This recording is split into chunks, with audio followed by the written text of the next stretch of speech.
Hi everyone, welcome to Eco Learning Classes. This is Professor Geeta Mahesh. So today we will be discussing with respect to economic planning in India.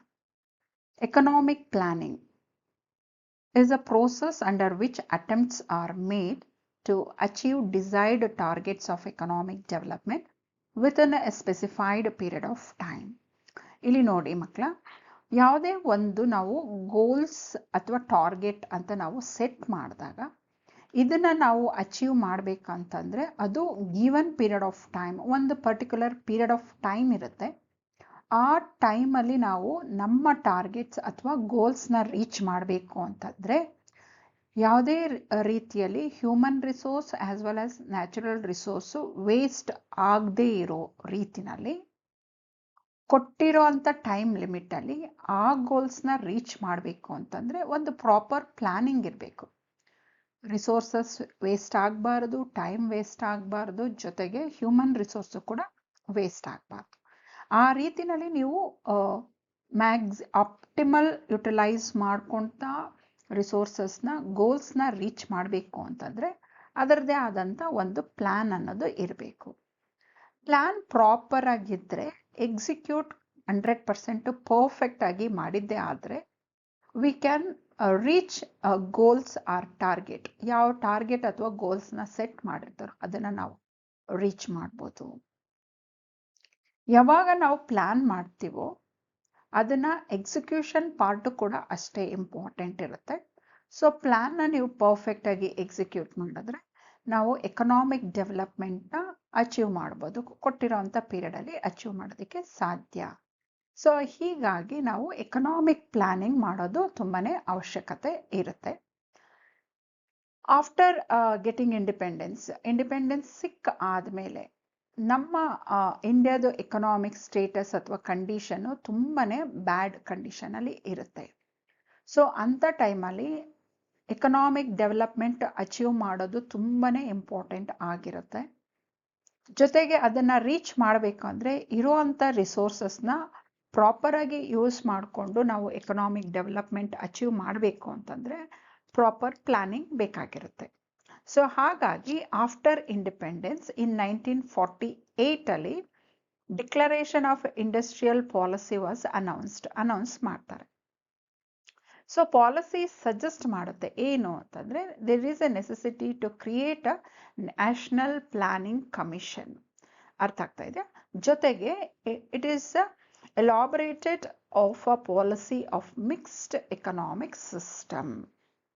ಇಲ್ಲಿ ನಾವು complete ಆಗಿ private ಪೀಪಲ್ಗೆ establish ಮಾಡಿ economic activities ತಗೊಳ್ಳಿ ಅಂತ ನಾವು ಹೇಳಲಿಕ್ಕೆ ಬರೋದಿಲ್ಲ. ಜೊತೆಗೆ ಕಂಪ್ಲೀಟಾಗಿ ಎಲ್ಲಾನು ಗವರ್ನಮೆಂಟೇ ನೋಡ್ಕೊಳ್ಲಿಕ್ಕೆ ಆಗ್ತಾ ಇರೋದಿಲ್ಲ. ಹಾಗಾಗಿ ಒಂದು ಮಿಕ್ಸ್ಡ್ ಎಕಾನಮಿ ಬರಬೇಕು ಅನ್ನೋದು ಒಂದಿರುತ್ತೆ. ಜೊತೆಗೆ ಪ್ಲಾನಿಂಗ್ ಕಮಿಷನ್ ಅಂದರೆ ಪ್ಲಾನಿಂಗ್, ಎಕನಾಮಿಕ್ ಪ್ಲಾನಿಂಗ್ ಎಷ್ಟು ಇಂಪಾರ್ಟೆಂಟ್ ಇರುತ್ತೆ ಅಂತಂದರೆ they suggested to creation of national planning commission ಅಂತಲೇ ನಾವು ಹೇಳ್ಬೋದು. ಸೊ ಇಲ್ಲಿ ಎಕನಾಮಿಕ್ ಪ್ಲಾನಿಂಗಲ್ಲಿ ಏನು ಮೇನ್ ಇರುತ್ತೆ ಅಂದರೆ they need to take a decisions with respect to use of resources.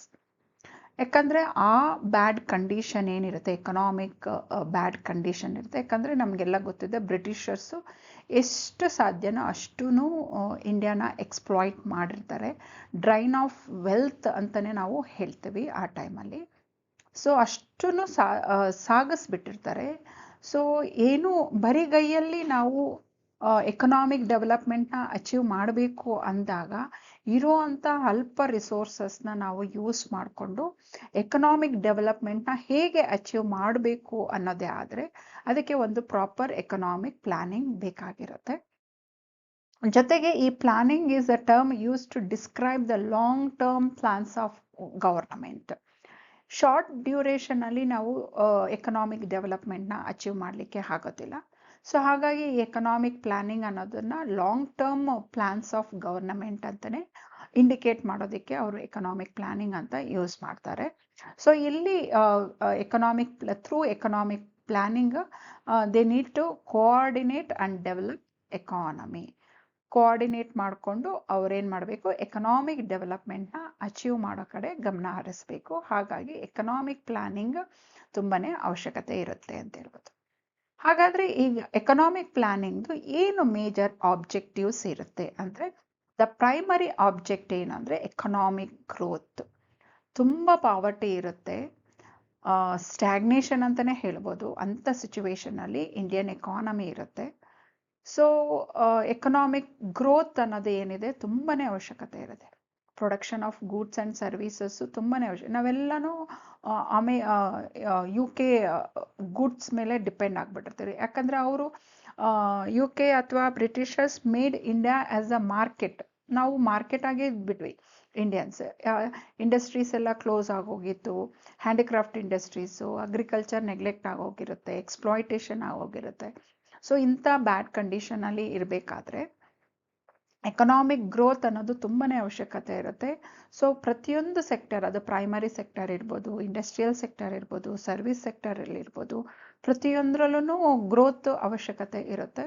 So ಇದು ಪ್ಲಾನಿಂಗ್ದು ಮೇನ್ ಆಬ್ಜೆಕ್ಟಿವ್ ಏನಾಗಿರುತ್ತೆ ಅಂತಂದರೆ, production of goods and services in different sector ಅನ್ನೋದು ತುಂಬಾ ಅವಶ್ಯಕತೆ ಇರುತ್ತೆ. ಹಾಗಾಗಿ ಮೇನ್ ಆಬ್ಜೆಕ್ಟಿವೇ ಬಂದು ಎಕನಾಮಿಕ್ ಗ್ರೋತ್ ಆಗಿರುತ್ತೆ. ಜೊತೆಗೆ ರಿಡಕ್ಷನ್ ಆಫ್ ಎಕನಾಮಿಕ್ ಇನಿಕ್ವಾಲಿಟೀಸ್. ಇನಿಕ್ವಾಲಿಟಿ ಅನ್ನೋದು ತುಂಬಾ ಜಾಸ್ತಿ ಇರುತ್ತೆ. ಹ್ಯಾವ್ಸ್ ಆ್ಯಂಡ್ ಹ್ಯಾವ್ ನಾಟ್ಸ್ ಅಂತ ಹೇಳ್ತೀವಿ. ರಿಚ್ ಮತ್ತು poor, the partial few handful of people ತುಂಬಾ ರಿಚ್ ಇರ್ತಾರೆ, ಆ್ಯಂಡ್ ಮೆಜಾರಿಟಿ ಪೀಪಲ್ ಏನಿರ್ತಾರೆ ತುಂಬ ಪುವರ್ ಇರ್ತಾರೆ. ಸ್ಟಾರ್ವೇಷನ್ ಅನ್ನೋದು ಇರುತ್ತೆ, ಪಾವರ್ಟಿ ಅನ್ನೋದು ತುಂಬಾ ಹೈ ರೇಟ್ ಇರುತ್ತೆ. ಸೊ ಅದನ್ನು ರೆಡ್ಯೂಸ್ ಮಾಡಲೇಬೇಕಾಗಿರುತ್ತೆ. ಸೊ ಅದನ್ನು ರೆಡ್ಯೂಸ್ ಮಾಡಬೇಕು ಅಂತಂದರೆ ನಾವು ಪ್ಲ್ಯಾನಿಂಗಲ್ಲಿ ಪ್ರಾಪರಾಗಿ ಆ ರಿಸೋರ್ಸಸ್ನ ಅಲೋಕೇಟ್ ಮಾಡಬೇಕಾಗಿರುತ್ತೆ. ಸೊ ಅಲೋಕೇಶನ್ ಪ್ರಾಪರ್ ಆದರೆ we can reduce economic inequality ಅಂತ ಹೇಳ್ಬೋದು. Balanced regional development. Balanced regional development ಕೂಡ ತುಂಬಾ ಅವಶ್ಯಕತೆ ಇರುತ್ತೆ. ಕೆಲವೊಂದು ಸ್ಟೇಟ್ಸು ತುಂಬಾ ಡೆವಲಪ್ ಇರುತ್ತೆ, ಕೆಲವೊಂದು ಸ್ಟೇಟ್ಸು ತುಂಬ ಬ್ಯಾಕ್ವರ್ಡ್ ಇರುತ್ತೆ. ನೀವು ಎಕ್ಸಾಂಪಲ್ ಪ್ರೆಸೆಂಟ್ ಸಿಚುವೇಶನ್ಸ್ ನೀವು ನೋಡಿದೆ ಆದರೆ Gujarat is highly developed state ಅಂತಲೇ ನಾವು ಹೇಳ್ಬೋದು. ಅದೇ ನೀವು ಒರಿಸ್ಸಾ ಅಂತ ಕಂಪೇರ್ ಮಾಡಿದಾಗ ಅದು ಹೈಲಿ ಬ್ಯಾಕ್ವರ್ಡ್ ಸ್ಟೇಟ್ ಅಂತಲೇ ಹೇಳ್ಬೋದು. ಈ ಥರ ಇಂಬ್ಯಾಲೆನ್ಸ್ ಇರಬಾರ್ದು. ಆ ರೀಜನಲ್ ಇಂಬ್ಯಾಲೆನ್ಸ್ನ ನಾವು ಪ್ಲ್ಯಾನಿಂಗ್ ಮೂಲಕ ಅದನ್ನು ರಿಮೂವ್ ಮಾಡಬೇಕಾಗಿರುತ್ತೆ. ಸೊ ಎಲ್ಲಿ ಲ್ಯಾಕ್ ಆಫ್ ಡೆವಲಪ್ಮೆಂಟ್ ಇರುತ್ತೆ, ಡೆವಲಪ್ಮೆಂಟ್ ಸರಿಯಾಗಿ ಆಗಿರಲ್ಲ, ಅಂಥ ರೀಜನಲ್ಲಿ ನಾವು ಪ್ರಾಪರ್ ಇನ್ವೆಸ್ಟ್ಮೆಂಟ್ ಮಾಡಿ ಅಲ್ಲಿ ಡೆವಲಪ್ಮೆಂಟಲ್ ಆ್ಯಕ್ಟಿವಿಟೀಸ್ನ ತೊಗೊಳ್ಬೇಕು, ಆ ಸ್ಟೇಟನ್ನ ಮುಂದೆ ತರಲಿಕ್ಕೆ ಟ್ರೈ ಮಾಡಬೇಕು. ಸೊ ಇದು ಎಕನಾಮಿಕ್ ಪ್ಲ್ಯಾನಿಂಗ್ ಮೂಲಕ ಆಗುತ್ತೆ ಅಂತ ಹೇಳ್ತಿದ್ದಾರೆ. Next one is modernisation. ನಾವು ಹೇಳ್ತೀವಿ Indian handicrafts they are not able to compete with British modern industry, ಹಾಗಾಗಿ ರೂಯಿಂಡ್ ಆಯಿತು ಅಂತ ಕೂಡ ನಾವು ಹೇಳ್ತೀವಿ ಹ್ಯಾಂಡಿಕ್ರಾಫ್ಟ್ ಇಂಡಸ್ಟ್ರೀಸು. ಸೊ ಹಾಗಾಗಿ ಮಾಡರ್ನೈಸೇಷನ್ ಅನ್ನೋದು ಏನಿದೆ ಅದು ತುಂಬಾ ಅವಶ್ಯಕತೆ ಇರುತ್ತೆ. So modernising Indian industries is very very important. ಹಾಗಾಗಿ ಇದು ಕೂಡ main objective of economic planning ಅಂತಲೇ ನಾವು ಹೇಳ್ಬೋದು. Next one is reduction of unemployment. ಆ ಟೈಮಲ್ಲಿ ಅನ್ಎಂಪ್ಲಾಯ್ಮೆಂಟ್ ತುಂಬಾ ಇರುತ್ತೆ. ಅದು ನಮ್ಗೆ ಆಲ್ರೆಡಿ ಗೊತ್ತಿದೆ, ಎಕನಾಮಿಕ್ ಡೆವಲಪ್ಮೆಂಟ್ ತುಂಬ ಲೋ ಇರುತ್ತೆ ಅಂತಲೇ ನಾವು ಹೇಳ್ಬೋದು. ಸೊ ಇಲ್ಲಿ ಪ್ರೊಡಕ್ಷನ್ ತೊಗೊಂಡೇ ಇರೋದ್ರಿಂದ ಇಂಡಿಯನ್ ಎಕಾನಮಿನ ಮಾರ್ಕೆಟಾಗಿ ಅವ್ರು ಕನ್ವರ್ಟ್ ಮಾಡ್ಕೊಂಡಿದ್ದರಿಂದ ಇಲ್ಲಿ ಪ್ರೊಡಕ್ಷನ್ ಆಗಲಿಲ್ಲ ಅಂತಂದರೆ ಡೆಫಿನೆಟ್ಲಿ ಎಂಪ್ಲಾಯ್ಮೆಂಟ್ ಆಪರ್ಚುನಿಟಿ ಇರೋದಿಲ್ಲ. ಸೊ ಹಾಗಾಗಿ ಈ ಅನ್ಎಂಪ್ಲಾಯ್ಮೆಂಟ್ ಪ್ರಾಬ್ಲಮ್ ತುಂಬಾ ಇರುತ್ತೆ. ಅದನ್ನು ರೆಡ್ಯೂಸ್ ಮಾಡೋದು ಕೂಡ ಒಂದು main objective of economic planning ಅಂತಲೇ ನಾವು ಹೇಳ್ಬೋದು. ಸೊ ಹಾಗೆ ನೋಡ್ತಾ ಹೋದರೆ ಯಾಕೆ ನಮಗೆ ಎಕನಾಮಿಕ್ ಪ್ಲಾನಿಂಗ್ ಅವಶ್ಯಕತೆ ಇದೆ ಅನ್ನೋದಾದರೆ, ನಮ್ಗೆ ಯಾವಾಗ ಇಂಡಿಪೆಂಡೆನ್ಸ್ ಸಿಕ್ತೋ ಆ ಟೈಮಲ್ಲಿ Indian economy was growling in dust. ಆ ಮಟ್ಟಕ್ಕೆ ಇಂಡಿಯನ್ ಎಕಾನಮಿನ ತಂದು ಬಿಟ್ಬಿಟ್ಟಿರ್ತಾರೆ. ಸೊ ಬ್ರಿಟಿಷರ್ಸ್ ನಮ್ಮ ಇಂಡಿಯನ್ ಎಕಾನಮಿ ಹೆಂಗೆ ಬಿಟ್ಟಿರ್ತಾರೆ ಅಂತಂದರೆ ಒದ್ದಾಡ್ತಾ ಇರುತ್ತೆ, ತೆವಳ್ತಾ ಇರುತ್ತೆ ಅಂತಲೇ ಹೇಳ್ಬೋದು ಇಂಡಿಯನ್ ಎಕಾನಮಿ. ಅಂಥ ಟೈಮಲ್ಲಿ ಫಾದರ್ಸ್ ಆಫ್ ಡೆವಲಪ್ಮೆಂಟ್ ಅನ್ನೋರು ಯಾರಿದ್ದಾರೋ ಲೀಡರ್ಸು, ಅವ್ರೇನು ಹೇಳ್ತಾರೆ, 5 year ಪ್ಲಾನ್ಸ್ಗೆ ಒತ್ತನ್ನು ಕೊಡ್ತಾರೆ, ಇಂಪಾರ್ಟೆನ್ಸ್ ಕೊಡ್ತಾರೆ. ಸೊ ಎಕನಾಮಿಕ್ ಡೆವಲಪ್ಮೆಂಟ್ ಆಗಬೇಕು, ಇಂಡಿಯಾ ಎಕಾನಮಿ ಡೆವಲಪ್ ಆಗಬೇಕು ಅಂತಂದರೆ ನಾವು ಒಂದು ಪ್ರಾಪರ್ ಪ್ಲ್ಯಾನಿಂಗ್ ಮಾಡಿ ಆ ಪ್ಲ್ಯಾನಿಂಗ್ ಮೂಲಕನೇ ನಾವು ಎಕನಾಮಿಕ್ ಡೆವಲಪ್ಮೆಂಟ್ನ ಅಚೀವ್ ಮಾಡ್ಬೋದು. ಅಂತ ಅವರು ತಿಳಿತಾರೆ ಮತ್ತು ಅವರು ಸಜೆಸ್ಟ್ ಮಾಡ್ತಾರೆ. ಸೊ 5-year ಪ್ಲಾನ್ಗೆ ಅವರು ಇಂಪಾರ್ಟೆನ್ಸ್ ಕೊಡ್ತಾರೆ. ಹೇಗಂತಂದರೆ ಸೋವಿಯತ್ ಯೂನಿಯನ್ ಕೂಡ ರಷ್ಯಾ ಅಂತ ಏನು ಹೇಳ್ತೀವೋ ಅವರು ಕೂಡ ಎಕನಾಮಿಕ್ ಡೆವಲಪ್ಮೆಂಟು ವಿತಿನ್ 10 years ಅವರು ವಿತಿನ್ ಅ ಶಾರ್ಟ್ ಪೀರಿಯಡಲ್ಲಿ ಅವರು ಡೆವಲಪ್ಡ್ ನೇಷನ್ ಅಂತಲೇ ಕರೆಸ್ಕೊಂಡ್ರು because of this 5-year plans ಅಂತಲೇ ನಾವು ಹೇಳ್ಬೋದು. ಸೊ ಅದು ಒಂದು ನೋಡಿದ್ರು. ಜೊತೆಗೆ ನಮಗೆ ಯಾಕೆ ನೆಸೆಸಿಟಿ ಬಂತು ಅಂತಂದರೆ ನಮ್ಮ ಇಂಡಿಯಾದಲ್ಲಿ ಬ್ರಿಟಿಷರ್ಸ್ ಬಿಟ್ಟೋದ್ಮೇಲೆ ನಮಗೆ ಇಂಡಿಪೆಂಡೆನ್ಸ್ ಸಿಕ್ಕಾದ್ಮೇಲೆ ವಿಷಿಯಸ್ ಸರ್ಕಲ್ ಆಫ್ ಪಾವರ್ಟಿ ಅನ್ನೋದಿತ್ತು. ಅದು ಸಪ್ಲೈ ಸೈಡ್ ಆದರೂ ಆಗಿರ್ಬೋದು, ಡಿಮ್ಯಾಂಡ್ ಸೈಡ್ ಆದರೂ ಆಗಿರ್ಬೋದು. ಎರಡು ಸೈಡು ಕೂಡ ವಿಷಿಯಸ್ ಸರ್ಕಲ್ ಆಫ್ ಪಾವರ್ಟಿ ಇತ್ತು ಅಂತಲೇ ನಾವು ಹೇಳ್ಬೋದು. ವೆರಿ ಬ್ಯಾಡ್ ಕಂಡೀಷನ್ ಅಂತಲೇ ನಾವು ಹೇಳ್ಬೋದು. ಸೊ ಅದು ಒಂದಿತ್ತು. ಮತ್ತು ಫಾರಿನ್ ಟ್ರೇಡ್ ಏನಿತ್ತು, ನಾವು UK ಅಥವಾ ಫಾರಿನ್ ಕಂಟ್ರಿ UK ಅಂತಲೇ ನಾವು ಹೇಳ್ಬೋದು, ತುಂಬಾ ಡಿಪೆಂಡ್ ಆಗಿಬಿಟ್ಟಿದ್ವಿ. ಓಕೆ, ಸೊ ಇಂಪೋರ್ಟ್ಸ್ ಜಾಸ್ತಿನೇ ಇತ್ತು, ಎಕ್ಸ್ಪೋರ್ಟ್ಸ್ ತುಂಬಾ ಕಡಿಮೆ ಇತ್ತು ಅಂತಲೇ ನಾವು ಹೇಳ್ಬೋದು. ಅಂದರೆ ಪ್ರೈಮರಿ ಗುಡ್ಸು ಅಥವಾ ರಾ ಮೆಟೀರಿಯಲ್ ಇಂಥದ್ದನ್ನು ನಾವು ಎಕ್ಸ್ಪೋರ್ಟ್ ಮಾಡ್ತಾ ಇದ್ವಿ, ಫಿನಿಶ್ಡ್ ಪ್ರಾಡಕ್ಟ್ಸ್ ಇಂಪೋರ್ಟ್ ಮಾಡ್ತಾ ಇದ್ವಿ. ಬ್ಯಾಡ್ ಫಾರಿನ್ ಟ್ರೇಡ್ ಅಂತಲೇ ನಾವು ಹೇಳ್ಬೋದು, ಅನ್ಫೇವರಬಲ್ ಅಂತಲೇ ಹೇಳ್ಬೋದು ನಮ್ಮದು ಫಾರಿನ್ ಟ್ರೇಡ್ ಏನಿತ್ತು ಅದು. Next need for rapid industrialisation, unemployment ಪ್ರಾಬ್ಲಮ್ನ ರಿಮೂವ್ ಮಾಡಬೇಕು, ಎಕನಾಮಿಕ್ ಗ್ರೋತ್ ಅಚೀವ್ ಮಾಡಬೇಕು ಅಂತಂದರೆ ಇಂಡಸ್ಟ್ರಿಯಲೈಸೇಷನ್ ಅನ್ನೋದು ಏನಿದೆ ಅದು ತುಂಬಾ ಇಂಪಾರ್ಟೆಂಟ್ ಆಗಿರುತ್ತೆ. ಸೊ ಪ್ರೊಡಕ್ಷನ್ ಜಾಸ್ತಿ ಆಗಬೇಕಾಗಿರುತ್ತೆ, ಎಂಪ್ಲಾಯ್ಮೆಂಟ್ ಆಪರ್ಚುನಿಟೀಸ್ನ ಕ್ರಿಯೇಟ್ ಮಾಡಬೇಕಾಗಿರುತ್ತೆ. ಸೊ ಅಂಥ ಟೈಮಲ್ಲಿ ಇಂಡಸ್ಟ್ರಿಯಲೈಸೇಷನ್ನು ಅಡಾಪ್ಟ್ ಮಾಡ್ಕೊಳ್ಬೇಕಾಗಿರುತ್ತೆ. ಯಾಕಂತಂದರೆ ಪ್ರೆಷರ್ ಆನ್ ಅಗ್ರಿಕಲ್ಚರ್ ಏನಿತ್ತು ಅದು ಹೆವಿನೇ ಇರುತ್ತೆ.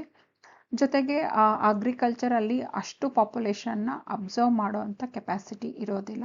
ಸೊ ಹಾಗಾಗಿ ಆ ಪಾಪ್ಯುಲೇಷನ್ನ ಶಿಫ್ಟ್ ಮಾಡಬೇಕಾಗಿರುತ್ತೆ.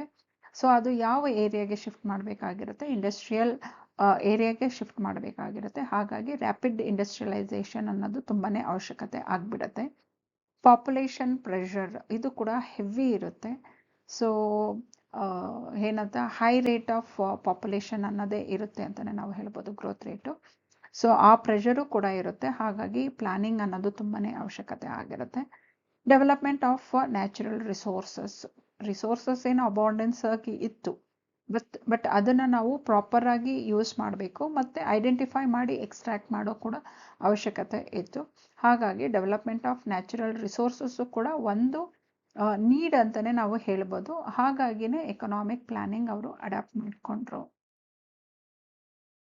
ಸೊ ನೆಕ್ಸ್ಟ್ ನೋಡೋದಾದರೆ history of planning in India.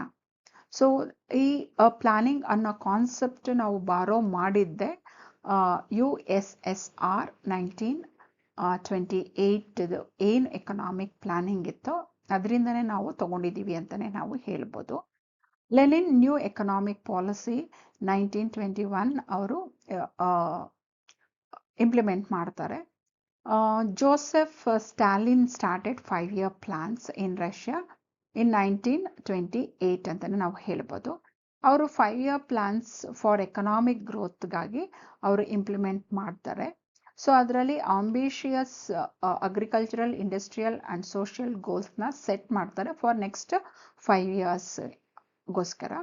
So Stalin you wanted to double production of oil and coal, triple output of steel. Okay, ಜೊತೆಗೆ Stalin wanted to achieve economic development within that 5-year plan. ಸೊ ಹಾಗಾಗಿ Soviet ಯೂನಿಯನ್ನು modern ಮತ್ತು industrialised society ಆಗಿ convert ಆಗುತ್ತೆ. ಜೊತೆಗೆ ಅದು developed nation ಆಗಿನೇ ಎಮರ್ಜ್ ಆಗಿಬಿಡುತ್ತೆ.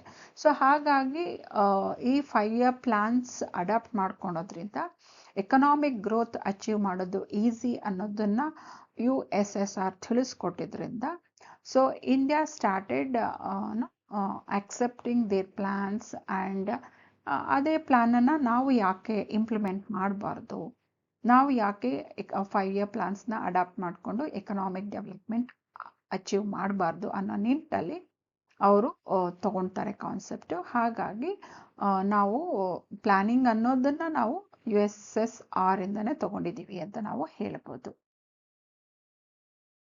ಸೊ ಇಲ್ಲಿ ನೋಡ್ಬೋದು ನೀವು first blue print of economic planning, that Indian economic planning ಯಾರು ಕೊಟ್ಟಿದ್ದು ಅಂತಂದರೆ ಅದು ವಿಶ್ವೇಶ್ವರಯ್ಯ ಅವರು ಬಂದು ಬೇಸಿಕಲಿ ಸಿವಿಲ್ ಇಂಜಿನಿಯರ್ ಇರ್ತಾರೆ, ಜೊತೆಗೆ ಪೊಲಿಟಿಷಿಯನ್ನು ಕೂಡ. ಅವರು ಫಸ್ಟ್ ಅಟೆಂಪ್ಟ್ ಮಾಡ್ತಾರೆ. ಸೊ ಎಕನಾಮಿಕ್ ಪ್ಲಾನಿಂಗ್ ಇನ್ 1934 ಅಂತಲೇ ನಾವು ಹೇಳ್ಬೋದು.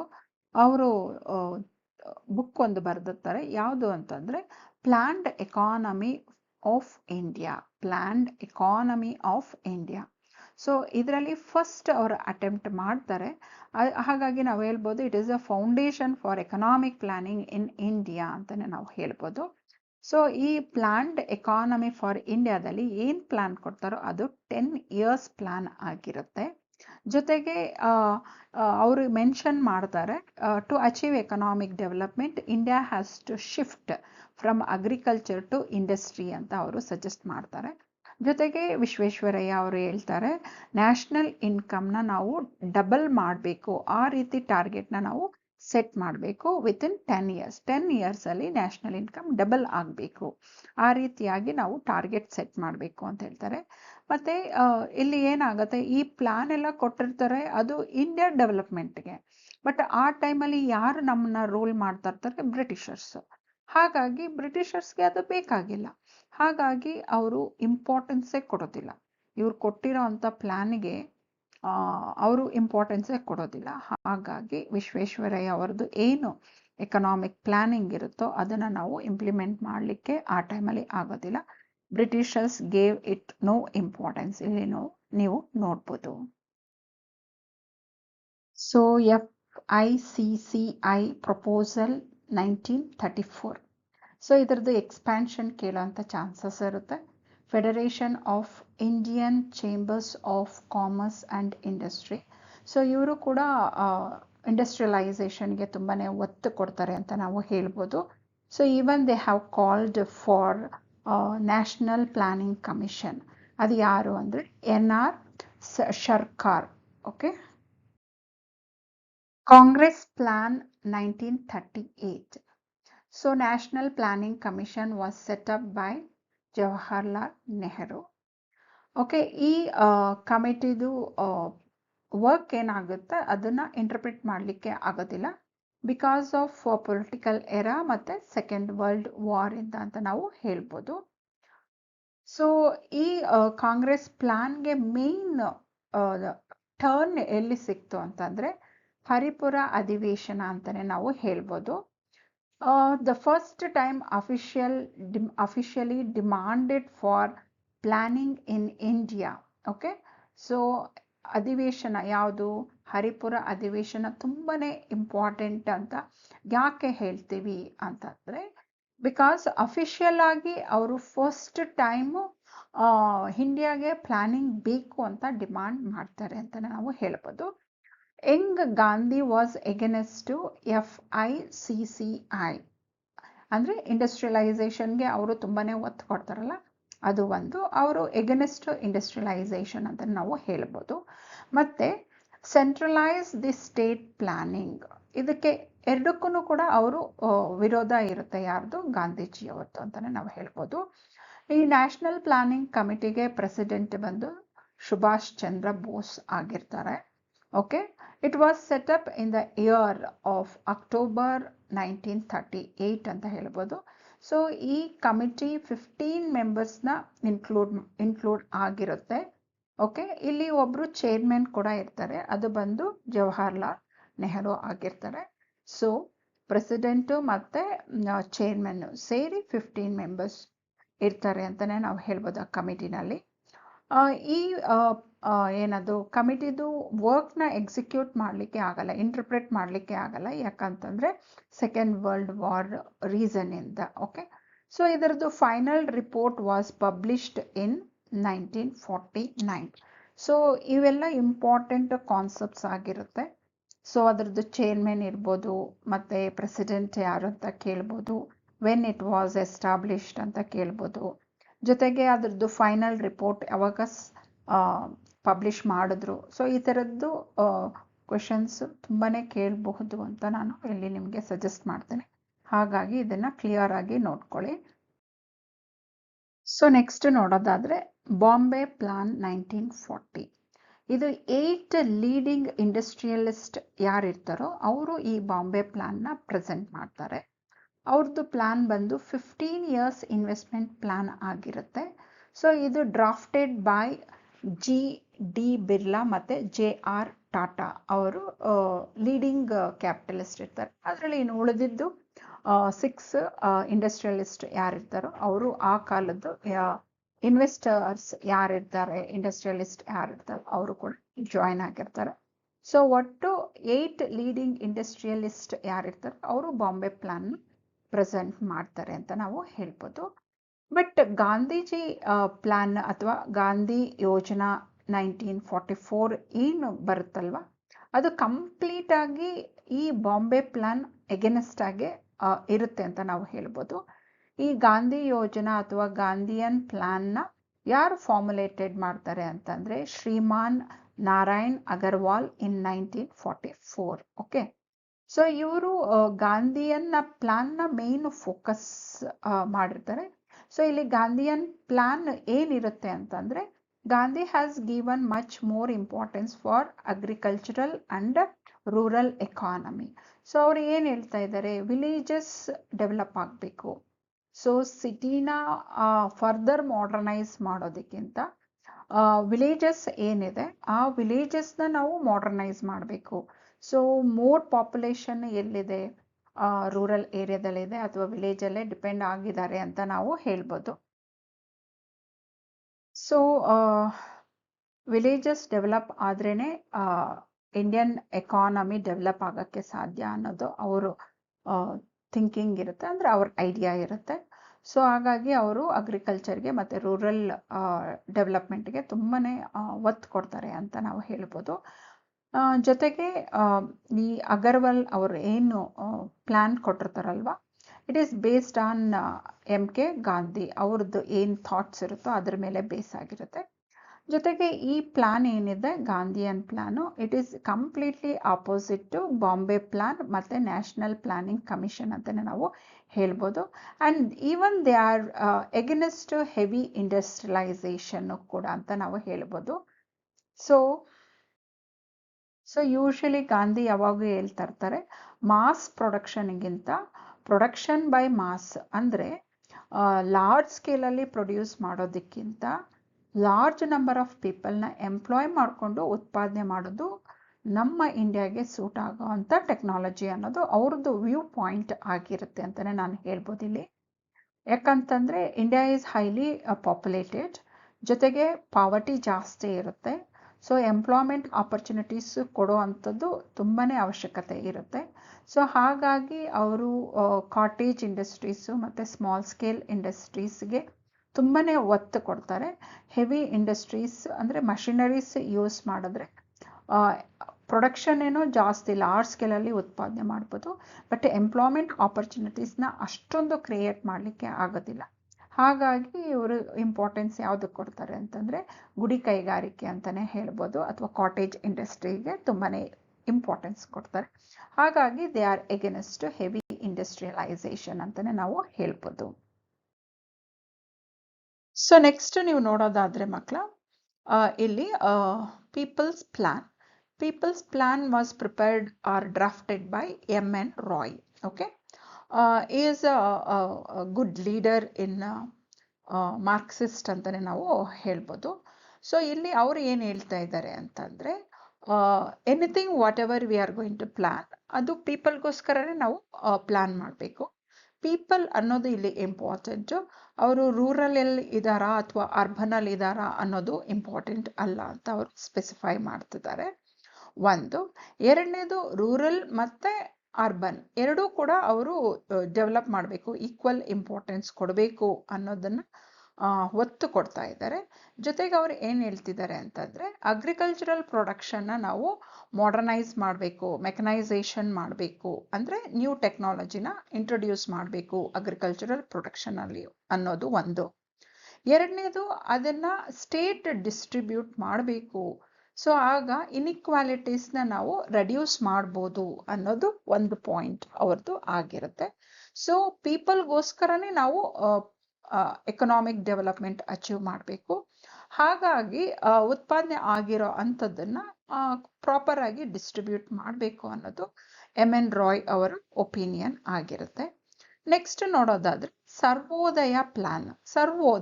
ಸರ್ವ ಉದಯ ಅಂದ್ರೆ ಎಲ್ಲರದು ಉದಯ ಆಗಬೇಕು ಅನ್ನೋದು ಅವರದ್ದು ಒಂದು ಪ್ಲಾನ್ ಅಂತಾನೆ ನಾವು ಹೇಳ್ಬೋದು. ಇಲ್ಲಿ JP ಜಯಪ್ರಕಾಶ್ ನಾರಾಯಣ್ ಅವರು ಈ ಪ್ಲಾನ್ನ ಅಡ್ವೊಕೇಟ್ ಮಾಡುತ್ತೆ, which was inspired by Gandhian plan and with the idea of Vinoba Bhave. So ಇವೆರಡು ಹೆಸರನ್ನ ನೀವು ನೆನ್ಪಿಟ್ಕೊಳ್ಬೇಕಾಗಿರುತ್ತೆ. ಸೊ ಇದ್ರ ಮೇಲೆ ಕ್ವಶನ್ಸ್ ಕೂಡ ರೈಸ್ ಮಾಡ್ಬೋದು. ಹಿಯರ್ ಈ ಸರ್ವೋದಯ ಪ್ಲಾನ್ ಅಲ್ಲಿ ಅಗ್ರಿಕಲ್ಚರ್ಗೆ ಮಾತ್ರನೇ ಇಂಪಾರ್ಟೆನ್ಸ್ ಕೊಡದೆ ಅವರು ಅಗ್ರಿಕಲ್ಚರ್ಗೂ ಕೊಟ್ಟರು, ಜೊತೆಗೆ ಸ್ಮಾಲ್ ಅಂಡ್ ಕಾಟೇಜ್ ಇಂಡಸ್ಟ್ರೀಸ್ನು ಕೂಡ ಅವರು ಎನ್ಕರೇಜ್ ಮಾಡಿದ್ರು. ಜೊತೆಗೆ ಅವರು ಸೆಲ್ಫ್ ರಿಲಯನ್ಸ್ ಆಗಬೇಕು ಅನ್ನೋದನ್ನ ಜಾಸ್ತಿ ಹೊತ್ತು ಕೊಡ್ತಾರೆ. ಸೊ ಈ ಪ್ಲಾನ್ ಸರ್ವೋದಯ ಪ್ಲಾನ್ ಕೂಡ ತುಂಬಾನೇ ಇಂಪಾರ್ಟೆಂಟ್ ಅಂತಾನೆ ನಾವು ಹೇಳ್ಬೋದು. ಸೊ ಇದಕ್ಕೆ ಅವರು ಒಂದು ಇಂಪಾರ್ಟೆನ್ಸ್ ವೇಟೇಜ್ ಕೊಟ್ಟಿದ್ದಾರೆ ಅಂತಾನೆ ನಾವು ಹೇಳ್ಬೋದು.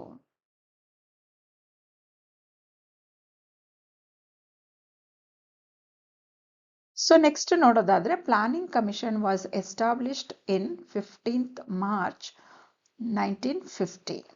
ಸೊ ಪ್ಲಾನಿಂಗ್ ಕಮಿಷನ್ದು ಚೇರ್ಪರ್ಸನ್ ಯಾರು ಅಂದರೆ ಪ್ರೈಮ್ ಮಿನಿಸ್ಟರ್ ಆಗಿರ್ತಾರೆ.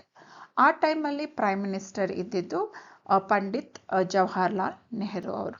ಸೊ ಹಾಗಾಗಿ first chairman of planning commission ಅಂದರೆ ಅದು ಪಂಡಿತ್ ನೆಹರು ಅವರು. ಈ ಪ್ಲಾನಿಂಗ್ ಕಮಿಷನ್ ಅಲ್ಲಿ ಫುಲ್ ಟೈಮ್ 8 ಮೆಂಬರ್ಸ್ ಇರ್ತಾರೆ, including deputy chairman. Last deputy chairman of planning commission ಯಾರು ಅಂತಂದ್ರೆ ಅದು ಮಾಂಟೆಕ್ಸಿಂಗ್ ಅಹಲ್ವಾಲಿಯಾ. ಸೊ ಈ ಪ್ಲಾನಿಂಗ್ ಕಮಿಷನ್ ಏನು ವರ್ಕ್ ಇರುತ್ತೆ ಅಂದ್ರೆ 5-year ಪ್ಲಾನ್, ಆನ್ಯುವಲ್ ಪ್ಲಾನ್ ಮಾಡೋದು, ಮತ್ತೆ ಸ್ಟೇಟ್ ಪ್ಲಾನ್, ಮತ್ತೆ ಮಾನಿಟರಿಂಗ್ ದೀಸ್ ಪ್ಲಾನ್ಸ್ ಕೂಡ ಈ ಪ್ಲಾನಿಂಗ್ ಕಮಿಷನ್ ಡ್ಯೂಟಿ ಆಗಿರುತ್ತೆ ಅಂತಾನೆ ನಾವು ಹೇಳ್ಬೋದು. ನೆಕ್ಸ್ಟ್ ಇಂಪಾರ್ಟೆಂಟ್ ಬಾಡಿ ಅಂದರೆ ಅದು ನ್ಯಾಷನಲ್ ಡೆವಲಪ್ಮೆಂಟ್ ಕೌನ್ಸಿಲ್. ಇದು ಎಕ್ಸ್ಟ್ರಾ ಕಾನ್ಸ್ಟಿಟ್ಯೂಷನಲ್ ಮತ್ತು ಎಕ್ಸ್ಟ್ರಾ ಲೀಗಲ್ ಬಾಡಿ ಆಗಿ ಇರುತ್ತೆ. It was established on 6th August 1952. Planning commission ಇದಕ್ಕೆ ಮೊದಲೇ ಸ್ಟಾರ್ಟ್ ಆಗಿರುತ್ತೆ ವರ್ಕ್ ಮಾಡೋದಕ್ಕೆ, ಬಟ್ ಇದು ಎಸ್ಟಾಬ್ಲಿಷ್ ಆಗಿದ್ದು ಯಾವಾಗ ಅಂದರೆ 6th August 1952 ಅಂತಲೇ ನಾವು ಹೇಳ್ಬೋದು. ಸೊ ಇದರದ್ದು ಮೆಂಬರ್ಸ್ ಯಾರ್ಯಾರು ಇರ್ತಾರೆ ಅಂತಂದರೆ prime minister, all the union cabinet ministers ಇರ್ತಾರೆ, chief ministers of all the states ಇರ್ತಾರೆ, ಆ್ಯಂಡ್ ದೇರ್ ಸಬ್ಸ್ಟಿಟ್ಯೂಟ್ಸ್ ಅದು ಫೈನಾನ್ಸ್ ಮಿನಿಸ್ಟರ್ಸ್ ಇರ್ತಾರೆ. ನೆಕ್ಸ್ಟ್ ಬಂದು governors of union territory and governors of centrally ruled states. ಕೆಲವು ಕಡೆ ಸ್ಟೇಟ್ಸಲ್ಲಿ ಪೊಲಿಟಿಕಲ್ ಪಾರ್ಟೀಸ್ ಕ್ಲಾಶಸ್ ಬಂದಾಗ ಆ ಟೈಮಲ್ಲಿ ರೂಲಿಂಗ್ ಗವರ್ನಮೆಂಟ್ ಇಲ್ಲ ಅಂತ ಹೇಳಿದಾಗ it will be under the control of governors. ಆಗ ಅದು ಸೆಂಟ್ರಲ್ ಗವರ್ನಮೆಂಟ್ ರೂಲ್ ಮಾಡ್ತಾ ಇರ್ತದೆ. ಆ ಟೈಮಲ್ಲಿ ಯಾರು ಪವರಲ್ಲಿ ಇರ್ತಾರೆ ಅಂದರೆ ಗವರ್ನರ್ಸ್ ಇರ್ತಾರೆ. ಸೊ ಹಾಗಾಗಿ governors of centrally ruled States. So ಇವರೆಲ್ಲರೂ ನ್ಯಾಷನಲ್ ಡೆವಲಪ್ಮೆಂಟ್ ಕೌನ್ಸಿಲ್ ಮೆಂಬರ್ಸ್ ಆಗಿ ವರ್ಕ್ ಮಾಡ್ತಾರೆ. ಸೊ ನೆಕ್ಸ್ಟ್ ನೋಡೋದಾದ್ರೆ first 5-year plan. First 5-year plan period ಎಷ್ಟಿದೆ? 1951 to 1956. So 5-year plan. So ಇದನ್ನು ನೀವು ನೆನ್ಪಿಟ್ಕೊಂಡಿರ್ಬೇಕಾಗತ್ತೆ ಪೀರಿಯಡ್ 1951 to 56. ಈ 5-year ಪ್ಲಾನು ಯಾವುದ್ರ ಮೇಲೆ ಬೇಸ್ಡ್ ಆಗಿದೆ ಅಂತಂದರೆ ಎಕನಾಮಿಸ್ಟ್ ಕೊಟ್ಟಿರೋ ಅಂಥ ಮಾಡೆಲ್ ಮೇಲೆ ಡಿಪೆಂಡ್ ಆಗಿದೆ. ಅದು ಹೆರಾಲ್ಡ್ ಡೋಮರ್ ಮಾಡೆಲ್ ಅಂತಲೇ ಕರೀತಾರೆ. ಸೊ ಹೆರಾಲ್ಡ್ ಡೋಮರ್ ಮಾಡೆಲ್ ಏನಿದೆ ಅಂತಂದರೆ ಇನ್ವೆಸ್ಟ್ಮೆಂಟ್ ಇನ್ಕ್ರೀಸ್ ಮಾಡಿದ್ರೆ ಇನ್ಕ್ರೀಸ್ಡ್ ಇನ್ವೆಸ್ಟ್ಮೆಂಟಿಂದ ಹೈಯರ್ ಕ್ಯಾಪಿಟಲ್ ಸ್ಟಾಕ್ ಆಗುತ್ತೆ. ಅಂದರೆ ಮಷಿನ್ಸ್, ಟೂಲ್ಸ್, ಎಕ್ವಿಪ್ಮೆಂಟ್ಸ್ನ ನಾವು ಪರ್ಚೇಸ್ ಮಾಡ್ಬೋದು. ಅದರಿಂದ ಏನಾಗುತ್ತೆ? ಹೈಯರ್ ಎಕನಾಮಿಕ್ ಗ್ರೋತ್ ಆಗುತ್ತೆ. ಯಾವಾಗ ಎಕನಾಮಿಕ್ ಗ್ರೋತ್ ಆಗುತ್ತೋ ತುಂಬ ಜನಕ್ಕೆ ಎಂಪ್ಲಾಯ್ಮೆಂಟ್ ಆಪರ್ಚುನಿಟಿ ಸಿಕ್ಕಿ ಅವ್ರದ್ದು ಇನ್ಕಮ್ ಜನರೇಟ್ ಆಗುತ್ತೋ, ಹೈಯರ್ ಇನ್ಕಮ್ ಇದ್ದರೆ ಆವಾಗ ಸೇವಿಂಗ್ಸ್ ಇನ್ಕ್ರೀಸ್ ಆಗುತ್ತೆ. ಯಾವಾಗ ಸೇವಿಂಗ್ಸ್ ಇನ್ಕ್ರೀಸ್ ಆಗುತ್ತೋ ಫರ್ದರ್ ಇನ್ಕ್ರೀಸ್ಡ್ ಇನ್ವೆಸ್ಟ್ಮೆಂಟ್. ಸೊ ಈ ರೀತಿಯಾಗಿ ಎಕಾನಮಿ ಏನಾಗುತ್ತೆ, ಬೇಗ ಎಕನಾಮಿಕ್ ಡೆವಲಪ್ಮೆಂಟ್ ಅಚೀವ್ ಮಾಡುತ್ತೆ. ಹಾಗಾಗಿ 5-year ಪ್ಲಾನ್ಸ್ನ ಎರಾರ್ಡ್ ಡೋಮರ್ ಮಾಡೆಲ್ ನ ಬೇಸ್ ಆಗಿ ಇಟ್ಕೊಂಡು ಅವರು ಪ್ಲಾನ್ ಮಾಡ್ತಾರೆ ಅಂತಲೇ ನಾವು ಹೇಳ್ಬೋದು. ಇಲ್ಲಿ ಮೇನ್ ಇಶ್ಯೂಸ್ ಏನಿರುತ್ತೆ ಅಂತಂದರೆ ಲಾರ್ಜ್ ಸ್ಕೇಲ್ ಫುಡ್ ಇಂಪೋರ್ಟ್ ಇರುತ್ತೆ. ಸೊ ಹಾಗಾಗಿ ಇಲ್ಲಿ ಆಬ್ಜೆಕ್ಟಿವ್ ಇಂಪೋರ್ಟ್ಸ್ ಜಾಸ್ತಿ ಇದ್ದರಿಂದ ಅದರದ್ದು ಆಬ್ಜೆಕ್ಟಿವ್ಸ್ ಏನಾಗಿರುತ್ತೆ ಅಂದರೆ ನಾವು ಫುಡ್ ಸೆಲ್ಫ್ ಸಫಿಷಿಯನ್ಸಿನ ಅಚೀವ್ ಮಾಡಬೇಕಾಗತ್ತೆ. ಮೇನ್ ಇಶ್ಯೂ ಏನಿರುತ್ತೆ, ಲಾರ್ಜ್ ಸ್ಕೇಲ್ ಫುಡ್ ಇಂಪೋರ್ಟ್ ಆಗ್ತಾ ಇರುತ್ತೆ. ಸೊ ಈಗ ನಾವೇನು ಮಾಡಬೇಕು, ಈ ಪ್ಲಾನ್ ಮೂಲಕ ಫುಡ್ ಸೆಲ್ಫ್ ಸಫಿಷಿಯನ್ಸಿನ ಅಚೀವ್ ಮಾಡಬೇಕು. ಫುಡ್ ಸೆಲ್ಫ್ ಸಫಿಷಿಯನ್ಸಿನ ಅಚೀವ್ ಮಾಡಬೇಕು ಅಂತಂದರೆ ಅಗ್ರಿಕಲ್ಚರಲ್ ಡೆವಲಪ್ಮೆಂಟ್ ಆಗಲೇಬೇಕಾಗಿರುತ್ತೆ. ಸೊ ಹಾಗಾಗಿ ಫಸ್ಟ್ 5-year ಪ್ಲಾನಲ್ಲಿ ಅಗ್ರಿಕಲ್ಚರ್ಗೆ ತುಂಬ ಹೊತ್ತು ಕೊಡ್ತಾರೆ ಅಥವಾ ಇಂಪಾರ್ಟೆನ್ಸ್ ಕೊಡ್ತಾರೆ ಅಂತಲೇ ನಾವು ಹೇಳ್ಬೋದು. ಜೊತೆಗೆ ರೆಫ್ಯೂಜೀಸ್ಗೆ ರಿಹೆಬಿಲಿಟೇಷನ್ ಫೆಸಿಲಿಟೀಸು ಕೂಡ ಕೊಡಬೇಕಾಗಿರುತ್ತೆ. ಯಾಕೆ ಅಂತಂದರೆ ಇಂಡಿಯಾ ಪಾಕಿಸ್ತಾನ್ ಡಿವೈಡ್ ಆದಮೇಲೆ ಪಾಕಿಸ್ತಾನಿಂದ ಫ್ಯೂ ಪೀಪಲ್ ಶಿಫ್ಟೆಡ್ ಟು ಇಂಡಿಯಾಗೆ ಶಿಫ್ಟ್ ಆಗ್ತಾರೆ. ಸೊ ಅವರಿಗೆ ಫೆಸಿಲಿಟೀಸ್, ಅವ್ರು ಉಳ್ಕೊಳೋದಕ್ಕೆ ಸ್ಥಳ ಇರ್ಬೋದು, ಊಟ, ಬಟ್ಟೆ ವ್ಯವಸ್ಥೆ, ಬೇಸಿಕ್ ನೀಡ್ಸ್ನ ಫುಲ್ಫಿಲ್ ಮಾಡೋದು ಒಂದು ದೊಡ್ಡ ಟಾಸ್ಕ್ ಅಂತಲೇ ಆಗಿಬಿಟ್ಟಿರುತ್ತೆ. ಸೊ ಅದಕ್ಕೂ ಕೂಡ ಅಲಾಟ್ ಮಾಡಿರ್ತಾರೆ ಈ 5-year ಪ್ಲಾನಲ್ಲಿ ಅಂತ ನಾವು ಹೇಳ್ಬೋದು. ಸೊ ಎಕನಾಮಿಕ್ ಗ್ರೋತ್ ಟಾರ್ಗೆಟ್ ಎಷ್ಟು ಸೆಟ್ ಮಾಡಿರ್ತಾರೆ ಅಂದರೆ 2.1% ಗ್ರೋತ್ ರೇಟ್ನ ಸೆಟ್ ಮಾಡಿರ್ತಾರೆ. ಸೊ ಹಾಗಾದರೆ ಈ 5-year ಪ್ಲಾನಲ್ಲಿ ಏನೇನು ಅಚೀವ್ಮೆಂಟ್ಸ್ ಮಾಡಿದ್ದಾರೆ ಅನ್ನೋದಾದರೆ 5 IIT ಇನ್ಸ್ಟಿಟ್ಯೂಟ್ಸ್ನ ಎಸ್ಟಾಬ್ಲಿಷ್ ಮಾಡ್ತಾರೆ. ಅಂದರೆ Indian institute of technology 5 ಇನ್ಸ್ಟಿಟ್ಯೂಟ್ಸ್ನ establish ಮಾಡ್ತಾರೆ.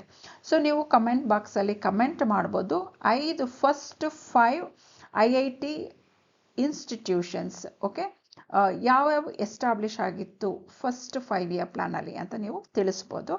ಮತ್ತು UGC for higher education university grand ಕಮಿಷನ್ನ establish ಮಾಡ್ತಾರೆ to look in to higher education ಅಂತಲೇ ನಾವು ಹೇಳ್ಬೋದು. ಬಾಕ್ರಾನಂಗಲ್ ಆ್ಯಂಡ್ ಹಿರಾಕುಡ್ ಡ್ಯಾಮ್ಸ್ನ ಕನ್ಸ್ಟ್ರಕ್ಟ್ ಮಾಡ್ತಾರೆ. ಜೊತೆಗೆ ಅಚೀವ್ಮೆಂಟ್ಸಲ್ಲಿ ನೀವು ನೋಡೋದಾದರೆ 44.6% of plan ಔಟ್ಲೇ went in favour of public sector undertakings. ಈ ಇನ್ವೆಸ್ಟ್ಮೆಂಟ್ ಏನು ಮಾಡಿದ್ರು ಈ 5-year ಪ್ಲಾನಲ್ಲಿ ಅದರಲ್ಲಿ ತುಂಬಾ ಇಂಪಾರ್ಟೆನ್ಸ್ ಅಂದರೆ 44.6% ಬಂದು ಪಬ್ಲಿಕ್ ಸೆಕ್ಟರ್ಸ್ ಅಂಡರ್ಟೇಕಿಂಗ್ಸ್ನ ಎಸ್ಟಾಬ್ಲಿಷ್ ಮಾಡೋದ್ರಲ್ಲೇ ಆಯಿತು ಅಂತಲೇ ಹೇಳ್ತಿದ್ದಾರೆ. ಅಂದರೆ ಪಬ್ಲಿಕ್ ಸೆಕ್ಟರ್ ಅಂಡರ್ಟೇಕಿಂಗ್ಸ್ ಅಂದರೆ ಗೌರ್ನಮೆಂಟ್ ಇಂಡಸ್ಟ್ರೀಸ್ ಅಥವಾ ಪಬ್ಲಿಕ್ ಇಂಡಸ್ಟ್ರೀಸ್ನ ಎಸ್ಟಾಬ್ಲಿಷ್ ಮಾಡಿದ್ರು ಅಂತಲೇ ನಾವು ಹೇಳ್ಬೋದು. ನೆಕ್ಸ್ಟು ಇಲ್ಲಿ ಅಚೀವ್ ಮಾಡಿದ್ದು ಟಾರ್ಗೆಟ್ ಎಷ್ಟಿತ್ತು ಅಂದರೆ 3.6%. ಇದು ರೀಸನ್ ಏನೇ ಅಂದರೆ importance was given for agriculture sector and more over we know that in India agriculture that time especially that time Indian agriculture was gambled with monsoon.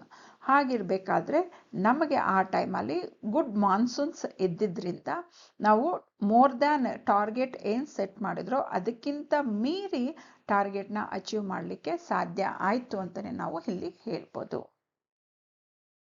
Dear students, next second 5-year plan. Second 5-year plan period ಬಂದು 1956 to 1961.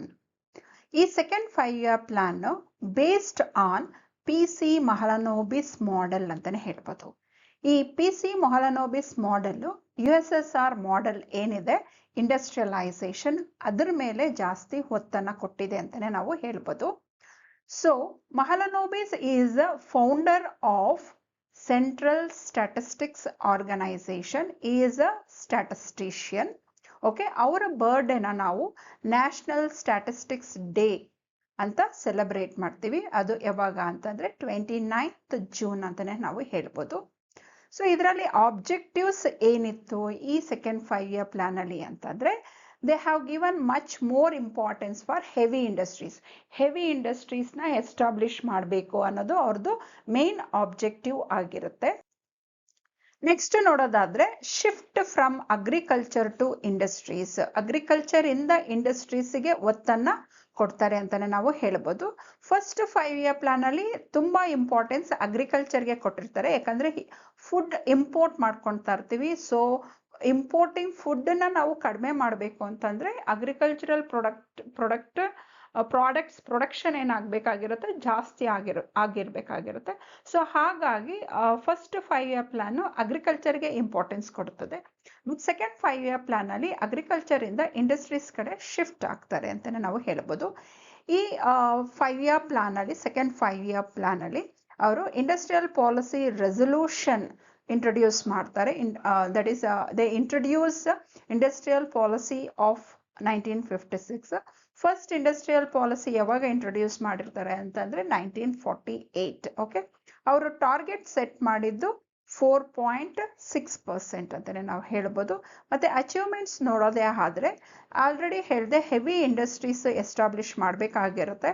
ಹಾಗಾಗಿ second 5 year plan ಅಲ್ಲಿ ತುಂಬಾ importance heavy ಇಂಡಸ್ಟ್ರೀಸ್ಗೆ ಕೊಟ್ಟಿರ್ತಾರೆ.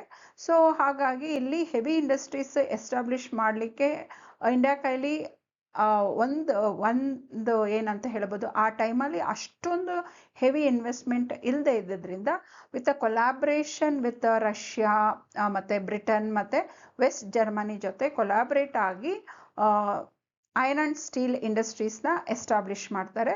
ಒಂದು ಬಂದು ಬಿಲೈಯಲ್ಲಿ ಯಾವುದು Russia ಜೊತೆ collaborate ಆಗಿ, ದುರ್ಗಾಪುರ್ ಸ್ಟೀಲ್ ಪ್ಲಾಂಟ್ ಬ್ರಿಟನ್ ಜೊತೆ, ಮತ್ತೆ Rourkela steel plant west Germany ಜೊತೆ ಕೊಲಾಬ್ರೇಟ್ ಆಗಿ ಎಸ್ಟಾಬ್ಲಿಷ್ ಮಾಡ್ತಾರೆ. ಮತ್ತೆ ಇದೇ 5 year ಪ್ಲಾನ್ ಅಲ್ಲಿ ದಟ್ ಈಸ್ ಇನ್ 1957 ಅಲ್ಲಿ ಆಟೋಮಿಕ್ ಎನರ್ಜಿ ಕಮಿಷನ್ ನ ಎಸ್ಟಾಬ್ಲಿಷ್ ಮಾಡ್ತಾರೆ. ಇದಕ್ಕೆ ಫಸ್ಟ್ ಚೇರ್ಮನ್ ಆಗಿ Homi J Bhabha is the first chairman of atomic energy commission ಅಂತಾನೆ ನಾವು ಹೇಳ್ಬೋದು. ಜೊತೆಗೆ Tata institute of fundamental research was established as a research institute ಅಂತಾನೆ ನಾವು ಹೇಳ್ಬೋದು. ಸೊ ಇಲ್ಲಿ ನೀವು ನೋಡ್ಬೋದು ಸ್ವಲ್ಪ information with respect to Prashant ಚಂದ್ರ ಮಹಲನೋಬಿಸ್ ಬಗ್ಗೆ. ಸೊ ಅವ್ರದ್ದು ಡೇಟ್ ಆಫ್ ಬರ್ತ್ ಬಂದು 29th June 1893. ಸೊ ಈ is known as a father of Indian statistics ಅಂತ ಕೂಡ ನಾವು ಹೇಳ್ಬೋದು. ಸೊ ಅವ್ರ ಬರ್ಡೇನೆ ನಾವು ನ್ಯಾಷನಲ್ ಸ್ಟ್ಯಾಟಿಸ್ಟಿಕ್ಸ್ ಡೇ ಅಂತ ಹೇಳಿ ನಾವು ಸೆಲೆಬ್ರೇಟ್ ಮಾಡ್ತೇವೆ. ಇನ್ನು ಬೇರೆದು ನೀವು ನೋಡಿದ್ದೆ ಆದರೆ ಈ established Indian statistical institute in Kolkata ಅಂತ ಹೇಳ್ಬೋದು. ಮತ್ತೆ central statistical organisation to coordinate statistical activities in the country ಅಂತ ನಾವು ಹೇಳ್ಬೋದು. ಜೊತೆಗೆ ಅವ್ರದ್ದು ಏನೇನು ಅವಾರ್ಡ್ಸ್ ಬಂದಿದೆ ಅಂತ ನೀವು ನೋಡಿದ್ದೆ ಆದರೆ ನೋಬೆಲ್ ಅವಾರ್ಡ್ಸ್ ಅಲ್ಲಿ ಏನೇನು ಇನ್ಕ್ಲೂಡ್ ಆಗುತ್ತೆ ಅಂದರೆ ಪದ್ಮಭೂಷಣ ಇದೆ, officer of order of the British empire ಅದು 1942 ನಲ್ಲಿ ಸಿಗುತ್ತೆ. Next fellow of royal society, ಈ ರೀತಿ ಅವರಿಗೆ ಅವಾರ್ಡ್ ಕೂಡ ಸಿಗುತ್ತೆ. ಇನ್ 1949 he was appointed as a honorary statistical advisor to the government of India ಅಂತಾನೆ ನಾವು ಹೇಳ್ಬೋದು. He was instrumental in formulating India's strategy for industrialization in second 5 year plan. So second 5 year plan ಅಲ್ಲಿ ಇವ್ರದ್ದು roll ಏನಿದೆ ಅದು ತುಂಬಾನೇ ಮಹತ್ವದ್ದು ಅಂತ ಕೂಡ ನಾವು ಇಲ್ಲಿ ಹೇಳ್ಬೋದು. ಇನ್ನ ನೀವು ಸೆಕೆಂಡ್ 5 year ಪ್ಲಾನ್ಸ್ ಕಂಟಿನ್ಯೂ ಮಾಡ್ತಾ ಹೋಗೋದಾದ್ರೆ achievements, LIC was established in 1956. Life insurance company ಯಾವಾಗ ಎಸ್ಟಾಬ್ಲಿಷ್ ಆಗಿತ್ತು ಅಂತಂದ್ರೆ 1956. ಮತ್ತೆ first television broadcast was also introduced ಅಂತಾನೆ ಹೇಳ್ಬೋದು. ಮತ್ತೆ ಟಾರ್ಗೆಟ್ ಅಚೀವ್ಡ್ ಗ್ರೋತ್ ರೇಟ್ ಅಲ್ಲಿ ಎಷ್ಟು ಅವರು ಸೆಟ್ ಮಾಡಿರ್ತಾರೆ 4.6% ಇರುತ್ತೆ. ಬಟ್ ಇಲ್ಲಿ ಅಚೀವ್ಡ್ ಎಷ್ಟಿದೆ 4.27% ಗ್ರೋತ್ ರೇಟ್ ಇದೆ. Reasons for fall in growth rate ಅಂತಂದ್ರೆ ಈ ಸೆಕೆಂಡ್ 5 year ಪ್ಲಾನ್ ಅಲ್ಲಿ they have given much importance for heavy industries. ಅದ್ರ ಜೊತೆಗೆ ಇಲ್ಲಿ ಬ್ಯಾಡ್ ಮಾರ್ಕ್ ಏನಾಯಿತು ಸೆಕೆಂಡ್ 5 year ಪ್ಲಾನ್ ಅಲ್ಲಿ ಅಂದ್ರೆ ಸ್ಮಾಲ್ ಸ್ಕೇಲ್ ಮತ್ತೆ ಕಾಟೇಜ್ ಇಂಡಸ್ಟ್ರೀಸ್ ರಿಮೈನ್ ಬ್ಯಾಕ್ವರ್ಡ್ ಅಂತಾನೆ ನಾವು ಹೇಳ್ಬೋದು. ಅಲ್ಲಿ ಇಂಪಾರ್ಟೆನ್ಸ್ ಕೊಟ್ಟೇ ಇರೋದಿಲ್ಲ ಸ್ಮಾಲ್ ಸ್ಕೇಲ್ ಮತ್ತೆ ಕಾಟೇಜ್ ಇಂಡಸ್ಟ್ರೀಸ್ಗೆ. ಆ ಟೈಮಲ್ಲಿ ಹೆವಿ ಇಂಡಸ್ಟ್ರೀಸ್ನ ಎಸ್ಟಾಬ್ಲಿಷ್ ಮಾಡೋದೇ ಮೇನ್ ಟಾರ್ಗೆಟ್ ಆಗಿರುತ್ತೆ. ಜೊತೆಗೆ ಇಂಪೋರ್ಟ್ಸ್ ಇನ್ಕ್ರೀಸ್ಡ್. Imports increased. ಯಾಕೆ ಇಂಪೋರ್ಟ್ಸ್ ಇನ್ಕ್ರೀಸ್ಡ್? ಅದು ಗುಡ್ ಅಥವಾ ಬ್ಯಾಡ್ ಅಂತ ನೀವು ಕೇಳಿದ್ದೆ ಆದರೆ, ಸೆಕೆಂಡ್ 5-year ಪ್ಲಾನಲ್ಲಿ ಇಂಪೋರ್ಟ್ಸ್ ಜಾಸ್ತಿ ಆಗಿದ್ದು ರೀಸನ್ ಏನು ಅಂತಂತಂದರೆ, ಐರನ್ ಆ್ಯಂಡ್ ಸ್ಟೀಲ್ ಇಂಡಸ್ಟ್ರೀಸು ಮತ್ತು ಇಂಡಸ್ಟ್ರೀಸ್ ಎಸ್ಟಾಬ್ಲಿಷ್ ಮಾಡಬೇಕು ಅಂತಂದರೆ ನಾವು ಸೊಫಿಸ್ಟಿಕೇಟೆಡ್ ಮಷಿನ್ಸ್ ಇರ್ಬೋದು, ಕ್ಯಾಪಿಟಲ್ ಗೂಡ್ಸ್ ಇರ್ಬೋದು, ಅಥವಾ ಟೆಕ್ನಾಲಜಿ ಏನಿದೆ ಅದನ್ನು ಇಂಪೋರ್ಟ್ ಮಾಡ್ಕೊಳ್ಬೇಕಾಗಿರುತ್ತೆ. ಸೊ ಹಾಗಾಗಿ ಸೆಕೆಂಡ್ 5-year ಪ್ಲಾನಲ್ಲಿ in order to make a heavy investment, imports foreign ಕಂಟ್ರೀಸಿಂದ ಕೆಲವೊಂದು ಇಂಪೋರ್ಟ್ಸ್ ಅವಶ್ಯಕತೆ ಇದ್ದೇ ಇತ್ತು. ಹಾಗಾಗಿ ಇಂಪೋರ್ಟ್ಸ್ ಜಾಸ್ತಿ ಆಗಿರುತ್ತೆ. ಅದು ಗುಡ್ ಪರ್ಪಸ್ಗಾಗಿರೋದ್ರಿಂದ we can accept even though there is a increase in imports ಅಂತಲೇ ನಾವು ಹೇಳ್ಬೋದು. Foreign exchange reserve started decreasing. ಯಾಕಂತಂದರೆ ಹೆವಿ ಏನದು ಟೆಕ್ನಾಲಜಿ ಮತ್ತು ಮಷೀನ್ಸ್ ಎಲ್ಲ ಇಂಪೋರ್ಟ್ ಮಾಡ್ಕೊತಾ ಇದ್ದಿದ್ದರಿಂದ ಫಾರಿನ್ ಎಕ್ಸ್ಚೇಂಜ್ ರಿಸರ್ವ್ಸ್ ಏನಾಯಿತು, ಸ್ಟಾರ್ಟೆಡ್ ಡಿಕ್ರೀಸಿಂಗ್. ಈ ಟೈಮಲ್ಲೇ ಡೆವಲಪ್ಮೆಂಟ್ ಆಫ್ ಪೋರ್ಟ್ಸು ಕೂಡ ಕೈಗೆತ್ಕೊಂಡ್ರು ಅಂತಲೇ ನಾವು ಹೇಳ್ಬೋದು. ಸೊ ನೆಕ್ಸ್ಟ್ ಬಂದು ಥರ್ಡ್ 5-year ಪ್ಲಾನ್. ಈ ಥರ್ಡ್ 5-year ಪ್ಲಾನ್ ಪೀರಿಯಡ್ ಬಂದು 1961 to 1966. ಈ third 5-year plan is also known as Gadgil ಯೋಜನಾ ಅಂತ ಹೇಳ್ತಾರೆ. ಇದನ್ನ ಯಾರು ಮಾಡ್ತಾರೆ ಅಂತಂದ್ರೆ ಚಕ್ರವರ್ತಿ ಮತ್ತು ಪ್ರೊಫೆಸರ್ ಸ್ಯಾಡಿ ಅಂತಾನೆ ಹೇಳ್ಬೋದು. ಈ ಪ್ಲಾನಲ್ಲಿ ಮೇನ್ ಆಬ್ಜೆಕ್ಟಿವ್ ಬಂದು ಸೆಲ್ಫ್ ರಿಲಯನ್ಸ್ ಆಗಬೇಕು, ಬೇರೆಯವ್ರ ಮೇಲೆ ಡಿಪೆಂಡ್ ಆಗಬಾರ್ದು. ಸೆಲ್ಫ್ ರಿಲಯನ್ಸ್ ಎಲ್ಲನೂ ನಾವೇ ಪ್ರೊಡ್ಯೂಸ್ ಮಾಡೋಕ್ಕೆ ಸಾಧ್ಯ ಆಗಬೇಕು, ಬೇರೆಯವ್ರ ಮೇಲೆ ಡಿಪೆಂಡ್ ಆಗಬಾರ್ದು ಅನ್ನೋದು ಇಲ್ಲಿ ಸೆಲ್ಫ್ ರಿಲಯನ್ಸ್ ಅನ್ನೋದು. ಮತ್ತು ಅಗ್ರಿಕಲ್ಚರ್ ಮತ್ತು ಇಂಡಸ್ಟ್ರೀಸ್ನ ಎರಡನ್ನೂ ಬ್ಯಾಲೆನ್ಸ್ ಆಗಿ ತೊಗೊಂಡೋಗ್ಬೇಕು. ಯಾಕಂದರೆ ಫಸ್ಟ್ 5-year ಪ್ಲಾನಲ್ಲಿ ಅಗ್ರಿಕಲ್ಚರ್ ಸೆಕ್ಟರ್ಗೆ ಇಂಪಾರ್ಟೆನ್ಸ್ ಕೊಟ್ಟಿರ್ತಾರೆ, ಸೆಕೆಂಡ್ 5-year ಪ್ಲಾನಲ್ಲಿ ಇಂಡಸ್ಟ್ರೀಸಿಗೆ, okay, industrial sector. So second 5-year ಪ್ಲಾನಲ್ಲಿ ಅಗ್ರಿಕಲ್ಚರ್ನ ನೆಗ್ಲೆಕ್ಟ್ ಮಾಡ್ತಾರೆ, ಫಸ್ಟ್ 5-year ಪ್ಲಾನಲ್ಲಿ ಇಂಡಸ್ಟ್ರೀಸ್. ಹಾಗಾಗಿ ಥರ್ಡ್ 5-year ಪ್ಲಾನಲ್ಲಿ ಎರಡನ್ನೂ ಬ್ಯಾಲೆನ್ಸ್ಡ್ ಆಗಿ ತೊಗೊಂಡೋಗ್ಬೇಕು ಅಂತ ಅವ್ರದ್ದು ಮೇನ್ ಆಬ್ಜೆಕ್ಟಿವ್ ಆಗಿರುತ್ತೆ. ಎರಡನೇದು ಬಂದು optimum utilisation of countries labour power ಏನಿದೆ ಅದನ್ನು ಪ್ರಾಪರ್ ಆಗಿ ಪ್ಲಾನ್ ಮಾಡಿ ಯೂಸ್ ಮಾಡಬೇಕು ಅನ್ನೋದು ಒಂದು ಆಬ್ಜೆಕ್ಟಿವ್ ಆಗಿರುತ್ತೆ. ಜೊತೆಗೆ inequality of income and wealth ಏನಿದೆ ಅದನ್ನು ರೆಡ್ಯೂಸ್ ಮಾಡಬೇಕು ಅನ್ನೋದು ಇನ್ನೊಂದು ಆಬ್ಜೆಕ್ಟಿವ್ ಅಂತಲೇ ನಾವು ಹೇಳ್ಬೋದು. The main target of this plan was to make the economy independent. Economically independent ಆಗಬೇಕು ಅನ್ನೋದೇ ಮೇನ್ ಟಾರ್ಗೆಟ್ ಆಗಿರುತ್ತೆ. ಸೊ ಈ ಪ್ಲಾನ್ದು ಮೇನ್ ಏಮ್ ಏನಿರುತ್ತೆ ಅಂದರೆ ನ್ಯಾಷನಲ್ ಇನ್ಕಮ್ 30% ಇನ್ಕ್ರೀಸ್ ಆಗಬೇಕು, ಅಗ್ರಿಕಲ್ಚರಲ್ ಪ್ರೊಡಕ್ಷನು ಕೂಡ 30% ಇನ್ಕ್ರೀಸ್ ಆಗಬೇಕು ಅನ್ನೋದು ಒಂದು ಟಾರ್ಗೆಟ್ ಇರುತ್ತೆ. ಆದರೆ ಥರ್ಡ್ 5-year ಪ್ಲಾನು ಫ್ಲಾಪ್ ಅಂತಲೇ ನಾವು ಹೇಳ್ಬೋದು. ಅದು ಸಕ್ಸಸ್ ಆಗಲಿಲ್ಲ, ಫೇಲ್ಯೂರ್ ಪ್ಲಾನ್ ಅಂತಲೇ ನಾವು ಹೇಳ್ಬೋದು. ಹಾಗಾಗಿ ಇದರ ಮೇಲೆ ತುಂಬ ಕ್ವಶನ್ ಇರುತ್ತೆ. ಬಟ್ ಸುಮ್ಮನೆ ಅದು ಫೇಲ್ ಆಗಲಿಲ್ಲ ಅಥವಾ ಅವ್ರದ್ದು ಪ್ಲ್ಯಾನ್ ರಾಂಗ್ ಇತ್ತು ಅಂತ ನಾವು ಹೇಳಲಿಕ್ಕೆ ಬರೋದಿಲ್ಲ. Because we faced a lot of problems. Okay, ಆ ಪ್ರಾಬ್ಲಮ್ಸ್ ಏನು ಅಂತ ನೋಡಿದ್ದಾದರೆ ಡ್ಯೂರಿಂಗ್ ಥರ್ಡ್ 5-year ಪ್ಲಾನಲ್ಲಿ ಇಂಡೋ ಚೈನಾ ವಾರ್ ಆಗುತ್ತೆ. ಜೊತೆಗೆ ಏನು ಟಾರ್ಗೆಟ್ ಸೆಟ್ ಮಾಡಿದ್ವಿ ಅದು ನಾವು ಅಚೀವ್ ಮಾಡಲಿಕ್ಕೆ ಆಗಲಿಲ್ಲ. 5.6% ಏನು ಟಾರ್ಗೆಟ್ ಸೆಟ್ ಆಗಿತ್ತು ಅದು ಬಂದು 5.6%, ಬಟ್ ನಾವು ಅಚೀವ್ ಮಾಡಲಿಕ್ಕೆ ಸಾಧ್ಯ ಆಗಲಿಲ್ಲ ಅಂತಲೇ ನಾವು ಇಲ್ಲಿ ಹೇಳ್ಬೋದು. ಆ ಟೈಮಲ್ಲಿ ಎಷ್ಟು ಅಚೀವ್ ಮಾಡಿದ್ವಿ ಅಂದರೆ 2.4%. ಬರೀ ಇಂಡೋ ಚೈನಾ ವಾರ ಆ ಥರ್ಡ್ 5-year ಪ್ಲಾನಲ್ಲಿ ನೋ. ಥರ್ಡ್ 5-year ಪ್ಲಾನಲ್ಲಿ ಏನೇನು ವಾರ್ ಆಗುತ್ತೆ ಅಂದರೆ ಇಂಡೋ ಚೈನಾ ವಾರ್ ಮತ್ತು ಇಂಡೋ ಪಾಕ್ ವಾರು ಕೂಡ ಆಗುತ್ತೆ. ಸೊ ಈ 5-year ಪ್ಲಾನಲ್ಲಿ ಏನಿರುತ್ತೆ ಅಂತಂದರೆ ಅಗ್ರಿಕಲ್ಚರ್ ಗ್ರೋತ್ ಏನಿರುತ್ತೆ ಅದು ನೆಗೆಟಿವ್ ಇರುತ್ತೆ. In which 5-year plan agriculture growth was negative ಅಂತಂದರೆ ಅದು ಈ ಪೀರಿಯಡ್ ಅಂತಲೇ ಹೇಳ್ಬೋದು. ಇನ್ನೊಂದು ಪ್ರಾಬ್ಲಮ್ ಏನು ಫೇಸ್ ಮಾಡಿದ್ವಿ ಥರ್ಡ್ 5-year ಪ್ಲಾನಲ್ಲಿ ಅಂತಂದರೆ ಆ ಟೈಮಲ್ಲಿ ಗ್ರೇಟ್ ಲೀಡರ್ಸ್ ಯಾರು ಮಹಾನ್ ನಾಯಕರು ಅಂತ ನಾವು ಹೇಳ್ತಿರೋ ಅದು ಜವಾಹರ್ಲಾಲ್ ನೆಹರು ಮತ್ತು ಲಾಲ್ ಬಹದ್ದೂರ್ ಶಾಸ್ತ್ರಿ. ಇವ್ರದ್ದು ಡೆತ್ ಆಗುತ್ತೆ. V last the great leaders ಅದೇ ಪೀರಿಯಡಲ್ಲಿ ಅಂತಲೇ ನಾವು ಹೇಳ್ಬೋದು. ಜೊತೆಗೆ ಆಯಿಲ್ ಕ್ರೈಸಿಸ್ಸು ಕೂಡ ನಾವು ಈ 5-year ಪ್ಲಾನಲ್ಲಿ ಫೇಸ್ ಮಾಡಿದ್ರಿಂದ ಈ 5-year ಪ್ಲ್ಯಾನು ಫ್ಲಾಪ್ ಆಗೋದಕ್ಕೆ ಅಥವಾ ಫೇಲ್ಯೂರ್ ಆಗೋದಕ್ಕೆ ಕಾರಣ ಅಂತ ನಾವು ಹೇಳ್ಬೋದು.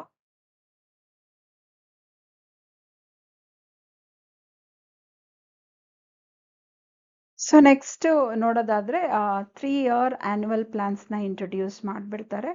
ಯಾಕೆ ಇಂಟ್ರೊಡ್ಯೂಸ್ ಮಾಡ್ತಾರೆ ಅಂತಂದರೆ because of failure of 3rd 5-year plan. ಜೊತೆಗೆ ಆ ಟೈಮಲ್ಲಿ ಯಾರು ಪ್ರೈಮ್ ಮಿನಿಸ್ಟರ್ ಆಗಿರ್ತಾರೆ, ಇಂದಿರಾ ಗಾಂಧಿ ಅವರು ಆಗಿರ್ತಾರೆ. ಜೊತೆಗೆ ಈ ಟೈಮಲ್ಲಿ ಏನಾಗಿರುತ್ತೆ, ಹೈ ಇನ್ಫ್ಲೇಷನ್ ರೇಟ್ ಇರುತ್ತೆ, ಅದು ಬಂದು 36% ಇರುತ್ತೆ. ಹೈ ಬಜೆಟ್ ಡೆಫಿಸಿಟ್ ಇರುತ್ತೆ, ಅಂದರೆ government expenditure is greater than government revenue ಅಂತಲೇ ನಾವು ಹೇಳ್ಬೋದು. ಈ ಟೈಮಲ್ಲಿ they adapted devaluation of Indian rupee, ಅಂದರೆ value of Indian rupee in front of foreign currency ಏನಾಗುತ್ತೆ, ಡಿಕ್ರೀಸ್ ಆಗುತ್ತೆ. ಅದನ್ನು ಡಿವ್ಯಾಲ್ಯೂಯೇಷನ್ ಅಂತ ಹೇಳ್ತೀವಿ.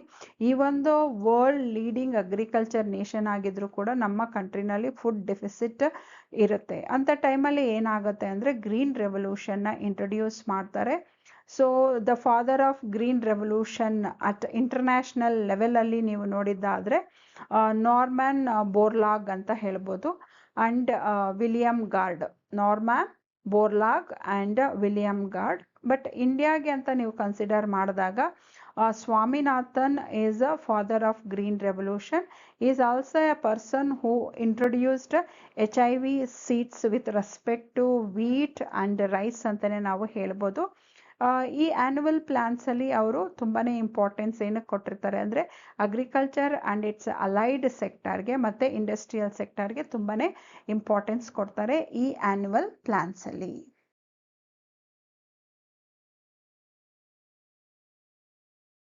Next 4th 5-year plan introduce ಮಾಡ್ತಾರೆ 1969 to 1974. ಅದು ಮೇನ್ ಆಬ್ಜೆಕ್ಟಿವ್ಸ್ ಬಂದು ಗ್ರೋತ್ ವಿತ್ ಸ್ಟೆಬಿಲಿಟಿ ಮತ್ತು ಪ್ರೋಗ್ರೆಸ್ ಟುವರ್ಡ್ಸ್ ಸೆಲ್ಫ್ ರಿಲಯನ್ಸ್. ಇದು ಯಾವಾಗಲೂ ಇದ್ದೇ ಇರುತ್ತೆ. Establishment of social order, growth with justice. Social order that is growth with justice, ಇದು ಒಂದು ಟಾರ್ಗೆಟ್ ಆಗಿರುತ್ತೆ. ಜೊತೆಗೆ ಗ್ರೋತ್ ರೇಟ್ ಅದು ಟಾರ್ಗೆಟ್ ಏನು ಸೆಟ್ ಮಾಡ್ತಾರೆ ಅಂದರೆ 5.7% ಸೆಟ್ ಮಾಡ್ತಾರೆ. ಆದರೆ ನಾವು ಅಚೀವ್ ಮಾಡಲಿಕ್ಕಾಗಲ್ಲ. ಈವನ್ 4th 5-year ಪ್ಲ್ಯಾನು ಕೂಡ ಫೇಲ್ಯೂರ್ ಅಂತಲೇ ನಾವು ಹೇಳ್ಬೋದು. ಅದಕ್ಕೆ ರೀಸನ್ ಏನು ಅಂತಂದರೆ ಆ ಟೈಮಲ್ಲಿ ಪಾಪ್ಯುಲೇಷನ್ ಎಕ್ಸ್ಪ್ಲೋಷನ್ ಇರುತ್ತೆ, ಹಾಗಾಗಿ ಅನ್ಎಂಪ್ಲಾಯ್ಮೆಂಟ್ ಇನ್ಕ್ರೀಸ್ ಆಗುತ್ತೆ, ಪಾವರ್ಟಿ ಇರುತ್ತೆ. ಜೊತೆಗೆ ಇಂಡೋ ಪಾಕ್ ವಾರ್ 1971 ಮತ್ತು ಬಾಂಗ್ಲಾದೇಶಿಂದ ನಾವೇನಂತ ಹೇಳ್ಬೋದು ಪಾಕ್ ಆ್ಯಂಡ್ ಬಾಂಗ್ಲಾದೇಶದ್ದು ವಾರ್ ಇರುತ್ತೆ. ಜೊತೆಗೆ ಏನಾಗುತ್ತೆ ಅಂದರೆ ಈ ಬಾಂಗ್ಲಾದೇಶದಿಂದ ರೆಫ್ಯೂಜೀಸ್ ಜಾಸ್ತಿ ಎಂಟರ್ ಆಗಿಬಿಡ್ತಾರೆ ಇಂಡಿಯಾದಲ್ಲಿ. ಸೊ ಆ ರೆಫ್ಯೂಜೀಸ್ನ ಸೆಟಲ್ ಮಾಡೋದೇನಿದೆ ಅದು ಕೂಡ ಹೆವಿ ಬರ್ಡನ್ ಆಗುತ್ತೆ. ಅವರಿಗೆ ಏನದು ಬೇಸಿಕ್ ನೆಸಸರಿ ಥಿಂಗ್ಸ್ನ ಅವ್ರಿಗೆ ಪ್ರೊವೈಡ್ ಮಾಡಬೇಕಾಗಿರುತ್ತೆ. ಸೊ ಅದು ಒಂದು ಬರ್ಡನ್ ಅಂತಲೇ ಹೇಳ್ಬೋದು. ಜೊತೆಗೆ ಇದೇ ಟೈಮಲ್ಲಿ 1974 ಆಯಿಲ್ ಕ್ರೈಸಿಸ್ ಅಗೇನ್ ಸ್ಟಾರ್ಟ್ ಆಗುತ್ತೆ ಮತ್ತು ಡ್ರಾಟ್ ಇರುತ್ತೆ. ಸೊ ಮಾನ್ಸೂನ್ಸು ನಮಗೆ ಸಪೋರ್ಟ್ ಮಾಡಿರೋದಿಲ್ಲ, ಆ ಟೈಮಲ್ಲಿ ಡ್ರಾಟ್ ಕೂಡ ಬಂದ್ಬಿಡುತ್ತೆ. ಅದು ಒಂದು ಹೆವಿ ಬರ್ಡನ್ ಆಯಿತು ಮತ್ತು ಅದು ಒಂದು ಕಾರಣ ಆಯಿತು 4th 5-year ಪ್ಲಾನ್ ಫೇಲ್ಯೂರ್ ಆಗೋದಕ್ಕೆ ಅಂತಲೇ ಹೇಳ್ಬೋದು. ನೋಡಿ ಇಲ್ಲಿ ಇನ್ಫ್ಲೇಷನ್ ರೇಟ್ ಎಷ್ಟಿದೆ, 62% ಇದೆ ಅಂತಲೇ ನಾವು ಹೇಳ್ಬೋದು. ಹಾಗಾದರೆ ಏನೂ ಅಚೀವ್ಮೆಂಟ್ಸ್ ಮಾಡಲಿಲ್ವಾ? ಇಲ್ಲ, ಖಂಡಿತ ಇಲ್ಲೂ ಕೂಡ ಕೆಲವೊಂದು ಅಚೀವ್ಮೆಂಟ್ಸು ನೀವು ನೋಡ್ಬೋದು. ಅಚೀವ್ಮೆಂಟ್ಸ್ ಅಂತ ನೋಡೋದಾದರೆ ಟಾಪ್ ಬ್ಯಾಂಕ್ಸ್ ಆರ್ ನ್ಯಾಷನಲೈಸ್ಡ್. ಈ ಟೈಮಲ್ಲಿ 14 ಬ್ಯಾಂಕ್ಸ್ ನ್ಯಾಷನಲೈಸ್ಡ್ ಆಗಿ ಮಾಡ್ಕೊಳ್ತಾರೆ, ಅಂದರೆ ಪ್ರೈವೇಟ್ ಬ್ಯಾಂಕ್ಸ್ನ ಗವರ್ನಮೆಂಟ್ ಬ್ಯಾಂಕ್ಸ್ ಆಗಿ ಕನ್ವರ್ಟ್ ಮಾಡ್ತಾರೆ ಅಂತ ಹೇಳ್ಬೋದು. ಗ್ರೀನ್ ರೆವಲ್ಯೂಷನ್ನು ಬಿಗನ್ ಆಯಿತು ಅಂತಲೇ ನಾವು ಹೇಳ್ಬೋದು. Operation flood that is operation flood ಇಲ್ಲಿ ಆಗುತ್ತೆ ಅಂತಲೇ ಹೇಳ್ಬೋದು. Operation flood is nothing but over production of excess production of milk ಅಂತಲೇ ಹೇಳ್ಬೋದು. ಸೊ ಆಪರೇಷನ್ ಫ್ಲಡ್ ಅನ್ನೋದು ಈ ಪೀರಿಯಡಲ್ಲಿ ಆಗುತ್ತೆ. ಸೊ ಫಾದರ್ ಆಫ್ ಮಿಲ್ಕ್ ಅಂತ ಯಾರನ್ನ ನಾವು ಕರಿತೀವಿ ಅಂತಂದರೆ ವರ್ಗೀಸ್ ಕುರೇನ್ನ ನಾವು ಫಾದರ್ ಆಫ್ ಮಿಲ್ಕ್ ಅಥವಾ ಮಿಲ್ಕ್ ರೆವಲ್ಯೂಷನ್ ಅಂತಲೇ ಹೇಳ್ಬೋದು. ಸೊ ಈ ಪೀರಿಯಡಲ್ಲಿ ಮಿಲ್ಕ್ ಪ್ರೊಡಕ್ಷನ್ ಏನಾಗಿರುತ್ತೆ, ಅತಿ ಹೆಚ್ಚಾಗಿ ಉತ್ಪಾದನೆ ಆಗಿಬಿಟ್ಟಿರುತ್ತೆ ಅಂತಲೇ ನಾವು ಹೇಳ್ಬೋದು ಇಲ್ಲಿ. ಸೊ ಆ ಟೈಮಲ್ಲಿ ಇಂಡೋ ಪಾಕಿಸ್ತಾನ್ ವಾರ್ ನೀವು ನೋಡ್ಬೋದು ಇಲ್ಲಿ 1971 ನಡೆದಿದ್ದು. ಸೊ ಇದು ಈಸ್ಟ್ ಪಾಕಿಸ್ತಾನ್ ಆಗಿರುತ್ತೆ, ಇದು ವೆಸ್ಟ್ ಪಾಕಿಸ್ತಾನ್ ಆಗುತ್ತೆ. East Pakistan is nothing but Bangladesh. Dear students, next 5th 5-year plan, ಇದರದ್ದು ಪೀರಿಯಡ್ ಬಂದು 1974 to 1979. ಈ ಪ್ಲಾನ್ನ ಯಾರು ಪ್ರಿಪೇರ್ ಮಾಡ್ತಾರೆ ಅಂದರೆ ಪಿ ಧಾರ್. ಓಕೆ, ಅದಕ್ಕೆ ಇದನ್ನ ನಾವು ಧಾರ್ ಯೋಜನಾ ಅಂತ ಕೂಡ ಹೇಳ್ತೀವಿ. ಈ 5-year ಪ್ಲಾನಲ್ಲಿ ಅಗ್ರಿಕಲ್ಚರ್ಗೆ ಮತ್ತು ಇಂಡಸ್ಟ್ರಿ ಮತ್ತು ಮೈನಿಂಗ್ಗೆ ತುಂಬ ಇಂಪಾರ್ಟೆನ್ಸ್ ಕೊಡ್ತಾರೆ. ಬಟ್ ಟಾಪ್ ಪ್ರಯಾರಿಟಿ ಬಂದ್ಬಿಟ್ಟು ಅಗ್ರಿಕಲ್ಚರ್ಗೆ ಕೊಟ್ಟಿರ್ತಾರೆ ಈ 5-year ಪ್ಲಾನಲ್ಲಿ. ಮತ್ತು ಈ 5-year ಪ್ಲಾನಲ್ಲಿ they have given more focus on poverty alleviation. ಈ ಪಾವರ್ಟಿ ಎಲಿವೇಶನ್ ಮಾಡಬೇಕು ಅಥವಾ ಪಾವರ್ಟಿನ ಎರಾಡಿಕೇಟ್ ಮಾಡಬೇಕು ಅಂತೇಳಿ ತುಂಬಾ ಒತ್ತನ್ನು ಕೊಡ್ತಾರೆ ಅಂತಲೇ ನಾವು ಹೇಳ್ಬೋದು. ಮತ್ತು they wanted to achieve self reliance. So India self reliance ಆಗಬೇಕು ಅನ್ನೋದು ಕೂಡ ಈ 5-year ಪ್ಲಾನಲ್ಲಿ ಒಂದು ಆಬ್ಜೆಕ್ಟಿವ್ ಅಂತಲೇ ನಾವು ಹೇಳ್ಬೋದು. ಈ ಟೈಮಲ್ಲಿ ಪ್ರೈಮ್ ಮಿನಿಸ್ಟರ್ ಆಗಿ ಇಂದಿರಾ ಗಾಂಧಿ ಅವರು ಇರ್ತಾರೆ. ಸೊ ಅವರು 20 ಪಾಯಿಂಟ್ಸ್ ಪ್ರೋಗ್ರಾಮ್ನ ಇಂಟ್ರೊಡ್ಯೂಸ್ ಮಾಡ್ತಾರೆ in order to achieve the objectives of 5-year plan. ಆ 20 ಪಾಯಿಂಟ್ಸ್ ಪ್ರೋಗ್ರಾಮ್ 1975 ಇಂಟ್ರೊಡ್ಯೂಸ್ ಮಾಡ್ತಾರೆ.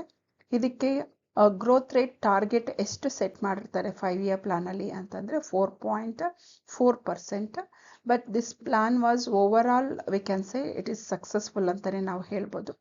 ಯಾಕೆ ಅಂತಂದರೆ we achieved more than the target. Growth rate ಎಷ್ಟು ಸೆಟ್ ಮಾಡಿದ್ರು 4.4%. But growth rate 5th 5-year ಪ್ಲಾನ್ದು ನೋಡಿದ್ದೆ ಆದರೆ ಅದು ಬಂದು 4.8% ಇರುತ್ತೆ. ಸೊ ಹಾಗಾಗಿ ಈ 5th 5-year ಪ್ಲಾನ್ ಸಕ್ಸಸ್ಫುಲ್ ಆಯಿತು ಅಂತಲೇ ನಾವು ಹೇಳ್ಬೋದು. ಸೊ ಈ 5th 5-year ಪ್ಲಾನ್ದು ನೋಡೋದಾದರೆ ಫರ್ದರ್ ಅಚೀವ್ಮೆಂಟ್ಸ್ ಅಂತ ಪೋಖ್ರಾನ್ ಸ್ಮೈಲಿಂಗ್ ಬುದ್ಧ ಇದನ್ನು ಲಾಂಚ್ ಮಾಡ್ತಾರೆ 18 May 1974 ಅಂತ. ಮಿಸೈಲ್ಸ್ ಟೆಸ್ಟಿಂಗ್ ನಡೆದಿರುತ್ತೆ. ಸೊ ಇದನ್ನು ಹೆಡೆಡ್ ಬೈ ಅಂದರೆ ಈ ಮಿಸೈಲ್ಸ್ ಟೆಸ್ಟಿಂಗ್ ಇರುತ್ತಲ್ಲ ಅದರದ್ದು ಹೆಡ್ ಬಂದ್ಬಿಟ್ಟು ಡಾಕ್ಟರ್ ರಾಜಾ ರಾಮಣ್ಣ ಅವರು ಇರ್ತಾರೆ. ಸೊ ಆ ಟೈಮಲ್ಲಿ ಈ ಪೋಖ್ರಾನ್ದು ಏನು ಮಿಸೈಲ್ ಟೆಸ್ಟಿಂಗ್ ನಡೆಯುತ್ತೆ ಇಂಡಿಯಾದಲ್ಲಿ, ಅದರಿಂದ ಏನಾಗುತ್ತೆ ಇಂಟರ್ನ್ಯಾಷನಲ್ ಫಂಡಿಂಗು ಸ್ಟಾಪ್ ಆಗಿಬಿಡುತ್ತೆ ನಮಗೆ. ಇನ್ನು ಫರ್ದರ್ ಅಚೀವ್ಮೆಂಟ್ಸ್ ಅಂತ ನೋಡೋದಾದರೆ 1975 RRBs ಎಸ್ಟಾಬ್ಲಿಷ್ ಆಗುತ್ತೆ. ಫಸ್ಟ್ RRB ಎಸ್ಟಾಬ್ಲಿಷ್ ಆಗುತ್ತೆ ಅಂತಲೇ ನಾವು ಹೇಳ್ಬೋದು, ರೀಜನಲ್ ರೂರಲ್ ಬ್ಯಾಂಕ್. ಈ ರೀಜನಲ್ ರೂರಲ್ ಬ್ಯಾಂಕ್ ಎಸ್ಟಾಬ್ಲಿಷ್ ಮಾಡೋದಕ್ಕೆ ಮೇನ್ ಇಂಟೆನ್ಷನ್ ಏನಿತ್ತು ಅಂತಂದರೆ ಕಮರ್ಷಿಯಲ್ ಬ್ಯಾಂಕ್ಸ್ ಎಲ್ಲ ಕಾಮರ್ಸ್ ಮತ್ತು ಇಂಡಸ್ಟ್ರಿಯಲ್ ಪರ್ಪಸ್ಗೆ ಫೈನಾನ್ಷಿಯಲ್ ಸಪೋರ್ಟ್ ಇರ್ತಿತ್ತು ಅಥವಾ ಲೋನ್ ಕೊಡ್ತಿದ್ರು ಅಂತ ಹೇಳ್ಬೋದು. ಬಟ್ ರೂರಲ್ ಡೆವಲಪ್ಮೆಂಟ್ಗೆ ಲೋನ್ ತೊಗೊಳ್ಬೇಕು ಅಂತಂದರೆ ಈ ಕಮರ್ಷಿಯಲ್ ಬ್ಯಾಂಕ್ಸು ಅಗ್ರಿಕಲ್ಚರ್ ಪರ್ಪಸ್ಗೂ ಕೂಡ ಈ ಕಮರ್ಷಿಯಲ್ ಬ್ಯಾಂಕ್ಸು ಲೋನ್ಸು ಕೊಡ್ತಾ ಇರೋದಿಲ್ಲ. ಸೊ ಹಾಗಾಗಿ ರೂರಲ್ ಡೆವಲಪ್ಮೆಂಟ್ಗೋಸ್ಕರನೇ ಈ ರೀಜನಲ್ ರೂರಲ್ ಬ್ಯಾಂಕ್ಸು ಕೂಡ ಎಸ್ಟಾಬ್ಲಿಷ್ ಆಯಿತು ಅಂತಲೇ ಹೇಳ್ಬೋದು. ಈ 5-year ಪ್ಲಾನಲ್ಲಿ ಇನ್ನೊಂದು ಸ್ಟೆಪ್ ಏನು ತೊಗೊಳ್ತಾರೆ ಅಂತಂದರೆ ಪಾಪ್ಯುಲೇಷನ್ ಎಕ್ಸ್ಪ್ಲೋಷನ್ ಅಥವಾ ಓವರ್ ಪಾಪ್ಯುಲೇಷನ್ ಇದ್ದದ್ರಿಂದ ಅದನ್ನು ಕಂಟ್ರೋಲ್ ಮಾಡಲೇಬೇಕಾಗಿರೋಂಥ ಅವಶ್ಯಕತೆ ಬಂದಿರುತ್ತೆ. ಸೊ ಹಾಗಾಗಿ ಫ್ಯಾಮಿಲಿ ಪ್ಲಾನಿಂಗು ಕೂಡ ಇಂಟ್ರೊಡ್ಯೂಸ್ ಮಾಡ್ತಾರೆ ಅಂತ ಹೇಳ್ಬೋದು. 1975 ನ್ಯಾಷನಲ್ ಎಮರ್ಜೆನ್ಸಿ ಕಾಲ್ ಆಗುತ್ತೆ. 1977 ಈ ಎಮರ್ಜೆನ್ಸಿನ ರಿವೋಕ್ಡ್ ಅಂದರೆ ತೆಗೀತಾರೆ ಅಂತಲೇ ನಾವು ಹೇಳ್ಬೋದು. ಸೊ ಈ ಪ್ಲಾನ್ನ ಡ್ರಾಫ್ಟ್ ಯಾರು ಮಾಡ್ತಾರೆ ಅಂತಂದರೆ DP ಧಾರ್ ಅಂತಲೇ ಹೇಳ್ಬೋದು. ಹಾಗಾಗಿ ಈ ಪ್ಲಾನ್ನ DP ಧಾರ್ ಯೋಜನಾ ಅಂತ ಕೂಡ ನಾವು ಕರಿತೀವಿ.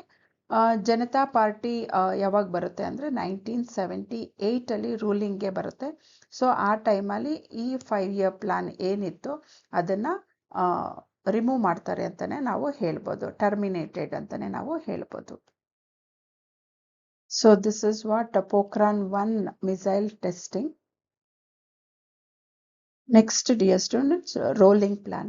ರೋಲಿಂಗ್ ಪ್ಲಾನ್ ಇಂಟ್ರೊಡ್ಯೂಸ್ ಮಾಡೋದು Janata government. So rolling plan period ಬಂದು 1978 to 1980 ಅಂತ ಹೇಳ್ಬೋದು. ಸೊ ಆ ಪೀರಿಯಡಲ್ಲಿ ಅವರು ರೋಲಿಂಗ್ ಪ್ಲಾನ್ ಮಾಡ್ತಾರೆ. ರೋಲಿಂಗ್ ಪ್ಲಾನ್ ಏನು ಅಂತಂದರೆ ಒನ್ಸ್ ಪ್ಲಾನ್ ಮಾಡಾದ್ಮೇಲೆ ಆ 1 ಇಯರಲ್ಲಿ ಅದರದ್ದು ಪರ್ಫಾರ್ಮೆನ್ಸ್ ಹೇಗಿತ್ತು ಅನ್ನೋದನ್ನು ಅನಲೈಸ್ ಮಾಡಿ ಆ ಬೇಸಿಸ್ ಮೇಲೆ ಯಾವುದು ಸರಿ ಯಾವುದು ತಪ್ಪು ಅಂತ ಅನಲೈಸ್ ಮಾಡ್ತಾರೆ. ಆದಮೇಲೆ ನ್ಯೂ ಪ್ಲ್ಯಾನನ್ನು ಮತ್ತೆ ಮಾಡ್ತಾರೆ. ಸೊ ಹಾಗಾಗಿ each plan will be assessed and ಆ ಅಸೆಸ್ಮೆಂಟ್ ಬೇಸಿಸ್ ಮೇಲೆ ನ್ಯೂ ಪ್ಲ್ಯಾನನ್ನು ಅವರು ಮಾಡ್ತಾರೆ. ಹಾಗಾಗಿ ಇದನ್ನು ರೋಲಿಂಗ್ ಪ್ಲ್ಯಾನ್ ಅಂತ ಹೇಳ್ತಾರೆ. 5 year ಪ್ಲ್ಯಾನ್ ಅಂತಂತಂದರೆ to analyse we have to complete the period of 5 years. ಅದು ಲಾಂಗ್ ಟರ್ಮ್ ಆಗಿರುತ್ತೆ. ಹಾಗಾಗಿ ಜನತಾ ಗವರ್ನಮೆಂಟು ಈ ಪ್ಲ್ಯಾನನ್ನು ಅಂದರೆ ರೋಲಿಂಗ್ ಪ್ಲ್ಯಾನನ್ನು ಇಂಟ್ರೊಡ್ಯೂಸ್ ಮಾಡ್ತಾರೆ ಅಂತ ಹೇಳ್ಬೋದು. ಸೊ ಜನತಾ ಅಲ್ಲಿ ಏನಾಗುತ್ತೆ, ಗವರ್ನಮೆಂಟ್ ಚೇಂಜ್ ಆಗುತ್ತೆ, ಎಗೈನ್ ಕಾಂಗ್ರೆಸ್ ಗವರ್ನಮೆಂಟು ರೂಲಿಂಗ್ಗೆ ಬರುತ್ತೆ. ಸೊ ಅವ್ರೇನು ಮಾಡ್ತಾರೆ, ಈ ಜನತಾ ಗವರ್ನಮೆಂಟ್ದು ಏನು ಇಯರ್ ಪ್ಲ್ಯಾನ್ ಇರುತ್ತೋ ಅದನ್ನು ಅವರು ಕ್ಯಾನ್ಸಲ್ ಮಾಡಿ ನ್ಯೂ ಪ್ಲ್ಯಾನನ್ನು ಅವರು ಇಂಟ್ರೊಡ್ಯೂಸ್ ಮಾಡ್ತಾರೆ. ಫ್ರೆಶ್ ನ್ಯೂ 6th ಪ್ಲ್ಯಾನನ್ನು ಅವರು ಇಂಟ್ರೊಡ್ಯೂಸ್ ಮಾಡ್ತಾರೆ. ಅದರದ್ದು ಪೀರಿಯಡ್ ಬಂದು 1980 to 85 ಅಂತಲೇ ಹೇಳ್ಬೋದು. ಸೊ 1978 to 80 ಏನಿದೆ ಅದನ್ನು ರೋಲಿಂಗ್ ಪ್ಲ್ಯಾನ್ ಅಂತ ಹೇಳ್ತಾರೆ. ಸೊ ಆ ಟೈಮಲ್ಲಿ ರೋಲಿಂಗ್ ಪ್ಲ್ಯಾನ್ ಇಂಟ್ರೊಡ್ಯೂಸ್ ಮಾಡಿದಾಗ ಪ್ರೈಮ್ ಮಿನಿಸ್ಟರ್ ಯಾರು ಇರ್ತಾರೆ ಅಂದರೆ ಮೊರಾರ್ಜಿ ದೇಸಾಯಿ ಅವರು ಇರ್ತಾರೆ. ಸೊ ಇದನ್ನು ಗುನ್ನಾರ್ ಮಿರ್ಡಾಲ್ ಪ್ಲ್ಯಾನ್ ಅಂತಲೂ ಕೂಡ ನಾವು ಹೇಳ್ಬೋದು. ಅವ್ರದ್ದು ಪ್ಲ್ಯಾನ್ ಮೇಲೇ ಇದು ರೋಲಿಂಗ್ ಪ್ಲ್ಯಾನು ಬೇಸ್ ಆಗಿರುತ್ತೆ ಅಂತಲೇ ನಾವು ಹೇಳ್ಬೋದು. ಸೊ ನೆಕ್ಸ್ಟ್ ನೋಡೋದಾದರೆ dear students, 6th 5 year plan, ಇದರದ್ದು ಪೀರಿಯಡ್ ಬಂದು 1980 to 85 ಇರುತ್ತೆ. ಸೊ ಇದರದ್ದು ಮೇನ್ ಆಬ್ಜೆಕ್ಟಿವ್ ಏನಿರುತ್ತೆ ಅಂತಂದರೆ poverty eradication and technologically self Reliance ಆಗೋದು. ಸೊ ಈ ಪೀರಿಯಡ್ದು ಒಂದು ಇಂಪಾರ್ಟೆಂಟ್ ಪಾಯಿಂಟ್ ಏನು ಅಂತಂದರೆ ಒಂದು ಸ್ಲೋಗನ್ ಇರುತ್ತೆ, ಗರೀಬಿ ಹಟಾವೋ. ಸೊ ಇದರ ಬೇಸ್ ಮೇಲೆ ಒಂದು ಕ್ವಶನ್ ರೈಸ್ ಮಾಡೋವಂಥ ಚಾನ್ಸಸ್ ಜಾಸ್ತಿ ಇರುತ್ತೆ. ಈ 5 year ಪ್ಲ್ಯಾನಲ್ಲಿ socio economic infrastructure in rural area ಅದಕ್ಕೆ ತುಂಬಾ ಇಂಪಾರ್ಟೆನ್ಸ್ ಕೊಡ್ತಾರೆ ಅಂತ ಹೇಳ್ಬೋದು. ಮತ್ತು they focused on eliminating rural poverty and regional disparities. ಮತ್ತು ಟಾರ್ಗೆಟ್ ಏನು ಸೆಟ್ ಮಾಡಿರ್ತಾರೆ ಅದು ಬಂದು 5.2 ಇರುತ್ತೆ. But they are able to achieve 5.7% of growth rate ಅಂತಲೇ ನಾವು ಹೇಳ್ಬೋದು. ಜೊತೆಗೆ ಈ ಪೀರಿಯಡಲ್ಲಿ ನ್ಯಾಷನಲ್ ಇನ್ಕಮ್ ಕೂಡ ಇನ್ಕ್ರೀಸ್ ಆಗುತ್ತೆ, ಮಾಡರ್ನೈಸೇಷನ್ ಆಫ್ ಟೆಕ್ನಾಲಜಿ ಮತ್ತು ಪಾವರ್ಟಿ ರೂರಲ್ ಡೆವಲಪ್ಮೆಂಟ್ ಸ್ಕೀಮ್ಸು ಕೂಡ ಇಂಟ್ರೊಡ್ಯೂಸ್ ಮಾಡ್ತಾರೆ. ಅದು ಬಂದು IRDP, NREP and RLEGP. So ಇದರದ್ದು ಎಕ್ಸ್ಪ್ಯಾನ್ಷನ್ಸು ನನಗೆ ಕಮೆಂಟ್ ಬಾಕ್ಸಲ್ಲಿ ತಿಳಿಸಿ ಮಕ್ಕಳ. ಇದನ್ನು ನೀವೇ ಹುಡುಕ್ಬಿಟ್ಟು ನನಗೆ ಕಮೆಂಟ್ ಬಾಕ್ಸಲ್ಲಿ ತಿಳಿಸ್ಬೇಕು. ಜೊತೆಗೆ ಅವರು national bank for agriculture and rural development NABARD ಇದನ್ನು ಕೂಡ ಎಸ್ಟಾಬ್ಲಿಷ್ ಮಾಡ್ತಾರೆ. ಒನ್ ಮೋರ್ ಥಿಂಗ್, ಇದೇ ಪೀರಿಯಡಲ್ಲಿ ಅಂದರೆ 15th April 1980ನಲ್ಲಿ 6 more banks var nationalised. So once 14 banks nationalise ಮಾಡ್ತಾರೆ. ನೆಕ್ಸ್ಟ್ ಟೈಮು ಅಂದರೆ ಈ 5 year ಪ್ಲ್ಯಾನಲ್ಲಿ 6 ಬ್ಯಾಂಕ್ಸ್ ವರ್ ನ್ಯಾಷನಲೈಸ್ಡ್ ಅಂತಲೇ ನಾವು ಹೇಳ್ಬೋದು. NABARD ಯಾವಾಗ ಎಸ್ಟಾಬ್ಲಿಷ್ ಆಗುತ್ತೆ ಅಂದರೆ 12th July 1980. ಓಕೆ, ಸೊ ಈ ಎರಡೂ ಮೇಜರ್ ಸ್ಟೆಪ್ ಅಂತಲೇ ನಾವು ಹೇಳ್ಬೋದು ಈ 6th 5 year ಪ್ಲ್ಯಾನಲ್ಲಿ. Dear students, next one is 7th 5 year plan. ಇದರದ್ದು ಪೀರಿಯಡ್ ಬಂದು 1985 to 1990. ಸೊ ಈ 7th 5 year ಪ್ಲಾನು ಇಂಪಾರ್ಟೆನ್ಸ್ ಕೊಟ್ಟಿದ್ದು ಏನಕ್ಕೆ ಅಂದರೆ ರ್ಯಾಪಿಡ್ ಫುಡ್ ಗ್ರೈನ್ ಪ್ರೊಡಕ್ಷನ್ ಒಂದು, ಜೊತೆಗೆ employment creation and productivity in general. ಒಂದು ಕಡೆ we have to increase employment creation, ಜೊತೆಗೆ ಈ ಎಂಪ್ಲಾಯ್ಮೆಂಟ್ ಅಂದರೆ ಲೇಬರ್ಸ್ ಪ್ರೊಡಕ್ಟಿವಿಟಿ ಕೂಡ ಇನ್ಕ್ರೀಸ್ ಮಾಡಬೇಕು ಅನ್ನೋದು ಒಂದು ಇದರದ್ದು ಇಂಪಾರ್ಟೆನ್ಸ್ ಅಂತಲೇ ಹೇಳ್ಬೋದು 7th 5 year ಪ್ಲ್ಯಾನಲ್ಲಿ. ಮತ್ತು ಈ 7th 5 year ಪ್ಲ್ಯಾನಲ್ಲಿ ಜವಾಹರ್ ರೋಜ್ಗಾರ್ ಯೋಜನಾನ ಎಸ್ಟಾಬ್ಲಿಷ್ ಮಾಡ್ತಾರೆ ಅಥವಾ ಲಾಂಚ್ ಮಾಡ್ತಾರೆ ಅಂತ ನಾವು ಹೇಳ್ಬೋದು ಈ ಪ್ರೋಗ್ರಾಮ್ನ. ಈ ಪ್ರೋಗ್ರಾಮ್ ಏನಕ್ಕೆ ಲಾಂಚ್ ಮಾಡ್ತಾರೆ ಅಂದರೆ in order to create a wage employment for rural ಪುವರ್ಗೆ ವೇಜ್ ಎಂಪ್ಲಾಯ್ಮೆಂಟ್ ಕ್ರಿಯೇಟ್ ಮಾಡೋ ಒಂದು ನಿಟ್ಟಲ್ಲಿ ಜವಾಹರ್ ರೋಜ್ಗಾರ್ ಯೋಜನಾನ ಲಾಂಚ್ ಮಾಡ್ತಾರೆ. ಜೊತೆಗೆ ಈ 7th 5 year ಪ್ಲಾನ್ನು they have given more importance. That means the plan also focused on growth, modernisation, computerisation and self reliance, social justice. ಒಂದು ಕಡೆ ಸೋಷಿಯಲ್ ಜಸ್ಟಿಸ್ನ ಅಚೀವ್ ಮಾಡಬೇಕು, ಸೆಲ್ಫ್ ರಿಲಯನ್ಸ್ ಆಗಬೇಕು, ಕಂಪ್ಯೂಟರೈಸೇಷನ್ ಮಾಡಬೇಕು, ಮಾಡರ್ನೈಸೇಷನು, ಗ್ರೋತು.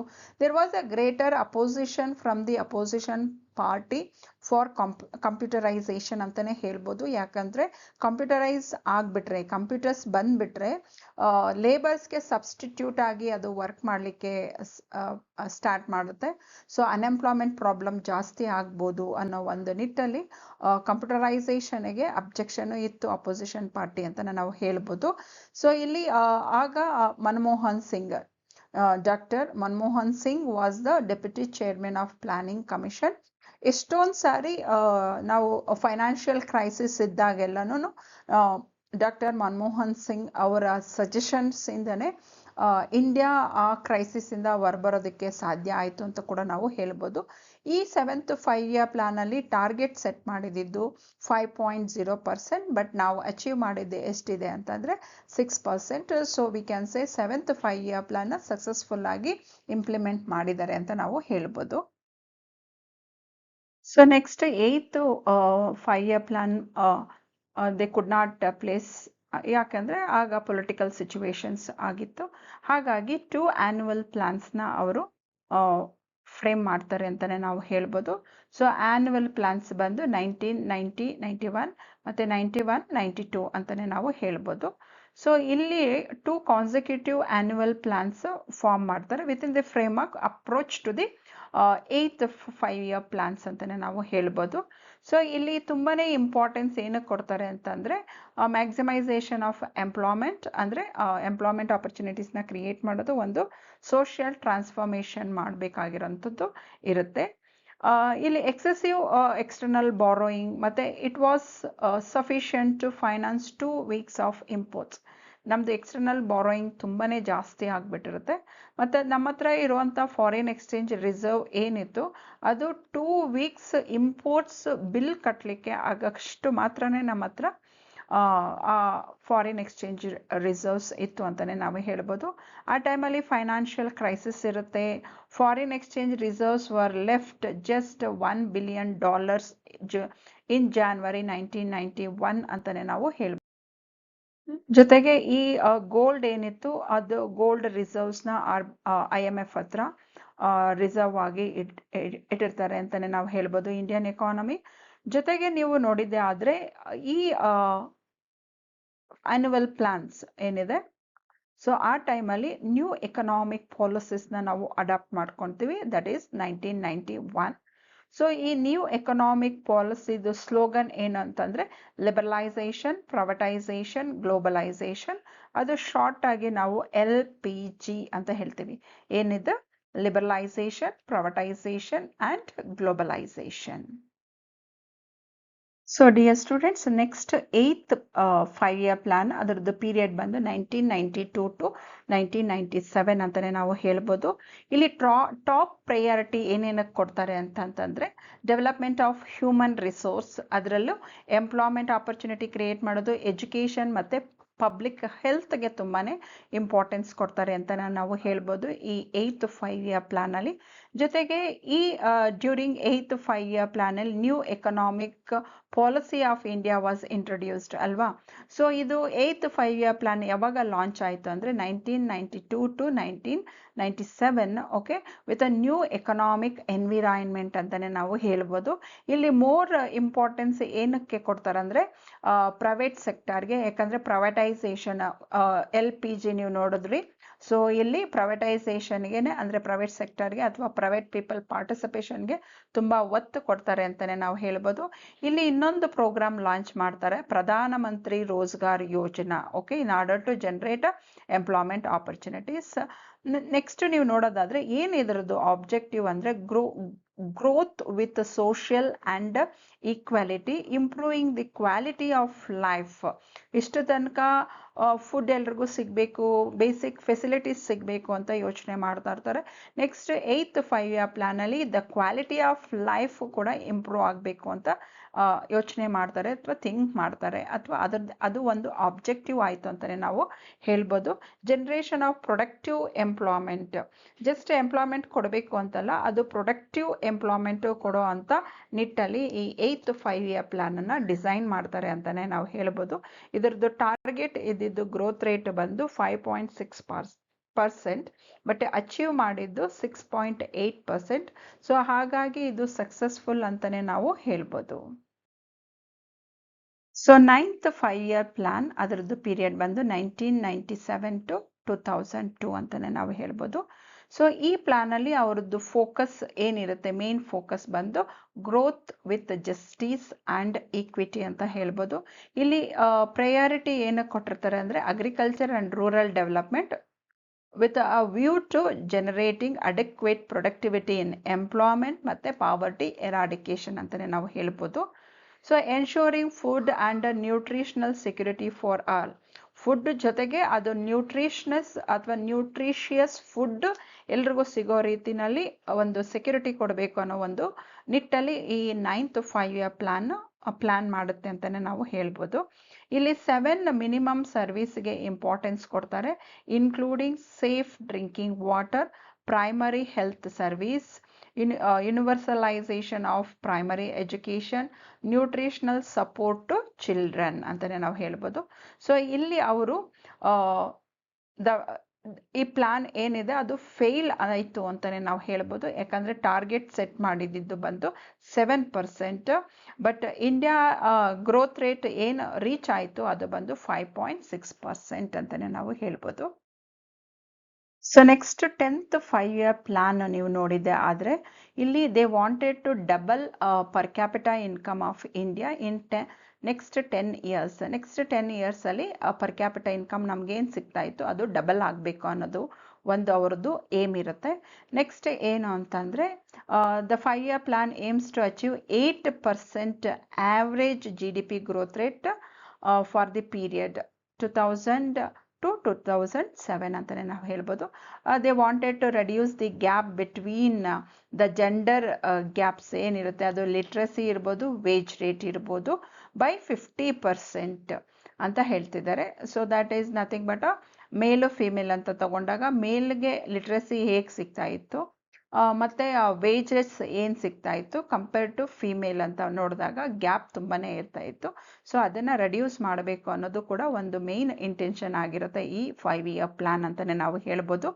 ಮತ್ತು ಪಾವರ್ಟಿ ರಿಡಕ್ಷನ್ ಅದು ಬಂದು 15%ಗೆ ಇಳಿಸ್ಬೇಕಿತ್ತು. ಪಾವರ್ಟಿ ಏನಿದೆ ಅದರದ್ದು ರೇಷಿಯೋ 15%ಗೆ ಇಳಿಸ್ಬೇಕು ಬೈ 2012 ಅನ್ನೋದು ಕೂಡ ಇದರದ್ದೊಂದು ಪ್ಲಾನ್ ಆಗಿರುತ್ತೆ. They increased emphasis on social sector, ಅದರಲ್ಲಿ ಎಜುಕೇಷನ್ ಮತ್ತು ಹೆಲ್ತ್ ಅಂತ ನಾವು ಹೇಳ್ಬೋದು. ಸೊ ಇಲ್ಲಿ ಗ್ರೋತ್ ರೇಟ್ ಏನು ಅವರು ಅಚೀವ್ ಮಾಡಬೇಕು ಅಂತ ಟಾರ್ಗೆಟ್ ಸೆಟ್ ಮಾಡಿದ್ರು ಅದು 8%, ಬಟ್ ಅಚೀವ್ ಮಾಡಿದ್ದು 7.2% ಅಂತ ನಾವು ಹೇಳ್ಬೋದು. ಜೊತೆಗೆ ಈ 5-year ಪ್ಲಾನಲ್ಲಿ ಇನ್ನೊಂದು ಏನು ವಿಶೇಷತೆ ಅಂತಂದರೆ they wanted to reduce school drop out rates, ಅಂದರೆ ಮಧ್ಯದಲ್ಲಿ ಸ್ಕೂಲ್ ಬಿಟ್ಟು ಅವರು ಮನೆಯಲ್ಲಿ ಇರ್ತಿದ್ರು ಅಥವಾ ಏನು ಹೊರಗಡೆ ಹೋಗಿ ಕೆಲಸ ಮಾಡಿ ದುಡಿಯುತ್ತಾ ಇದ್ರು, ಅದನ್ನು ರೆಡ್ಯೂಸ್ ಮಾಡೋದಕ್ಕೇ ತುಂಬಾ ಪ್ಲಾನ್ಸ್ ಮಾಡಿದ್ರು ಅಂತಲೇ ನಾವು ಹೇಳ್ಬೋದು 10th 5-year ಪ್ಲಾನಲ್ಲಿ. They wanted to reduce school drop outs rate ಅಂತಲೇ ನಾವು ಹೇಳ್ಬೋದು ಇಲ್ಲಿ. ನೆಕ್ಸ್ಟ್ 11th 5-year ಪ್ಲಾನ್ ನೀವು ನೋಡಿದ್ದೆ ಆದರೆ ಮಕ್ಕಳ ಅದರದ್ದು ಪೀರಿಯಡ್ ಬಂದು 2007 to 2012 ಇರುತ್ತೆ. ಸೊ ಇಲ್ಲಿ ಅದರದ್ದು ಟಾರ್ಗೆಟ್ ಏನಿರುತ್ತೆ ಅಂದರೆ ಗ್ರೋತ್ ರೇಟ್ ಬಂದು 10% ಇರುತ್ತೆ. ಸೊ ಇಲ್ಲಿ ತುಂಬಾ ಇಂಪಾರ್ಟೆನ್ಸ್ ಏನಕ್ಕೆ ಕೊಡ್ತಾರೆ ಅಂತಂದರೆ ಫಾಸ್ಟರ್ ಆ್ಯಂಡ್ ಮೋರ್ ಇನ್ಕ್ಲೂಸಿವ್ ಗ್ರೋತ್ಗೆ ಅವರು ಇಂಪಾರ್ಟೆನ್ಸ್ ಕೊಡ್ತಾರೆ. ಈ ಪ್ಲಾನ್ನ ಪ್ರಿಪೇರ್ ಮಾಡಿದ್ದು ಸಿ ರಂಗರಾಜನ್. ಮತ್ತು ಈ 11th 5-year ಪ್ಲಾನ್ ಏನಿದೆ ಆ ಟೈಮಲ್ಲೇ ಆಧಾರ್ ಕಾರ್ಡ್ನ ಇಂಟ್ರೊಡ್ಯೂಸ್ ಮಾಡಿದ್ದು ಅಂತಲೇ ನಾವು ಹೇಳ್ಬೋದು. ಇಲ್ಲಿ ಗ್ರೋತ್ ರೇಟ್ ಅದು ಸೆಟ್ ಮಾಡಿದ್ದು ಬಂದು 8.1%, ಬಟ್ ಅಚೀವ್ ಮಾಡಿದ್ದು 7.9%. Dear students, last 5-year plan ಅಂತಂದರೆ ಅದು 12th 5-year ಪ್ಲಾನ್ 2012 to 2017 ಅಂತಲೇ ನಾವು ಹೇಳ್ಬೋದು. ಈ ಪ್ಲಾನ್ದು ಮೇನ್ ಥೀಮ್ ಏನಿರುತ್ತೆ faster, more inclusive and sustainable growth achieve ಮಾಡೋದೇ ಇದರದ್ದು ಪ್ಲಾನ್ ಆಗಿರುತ್ತೆ.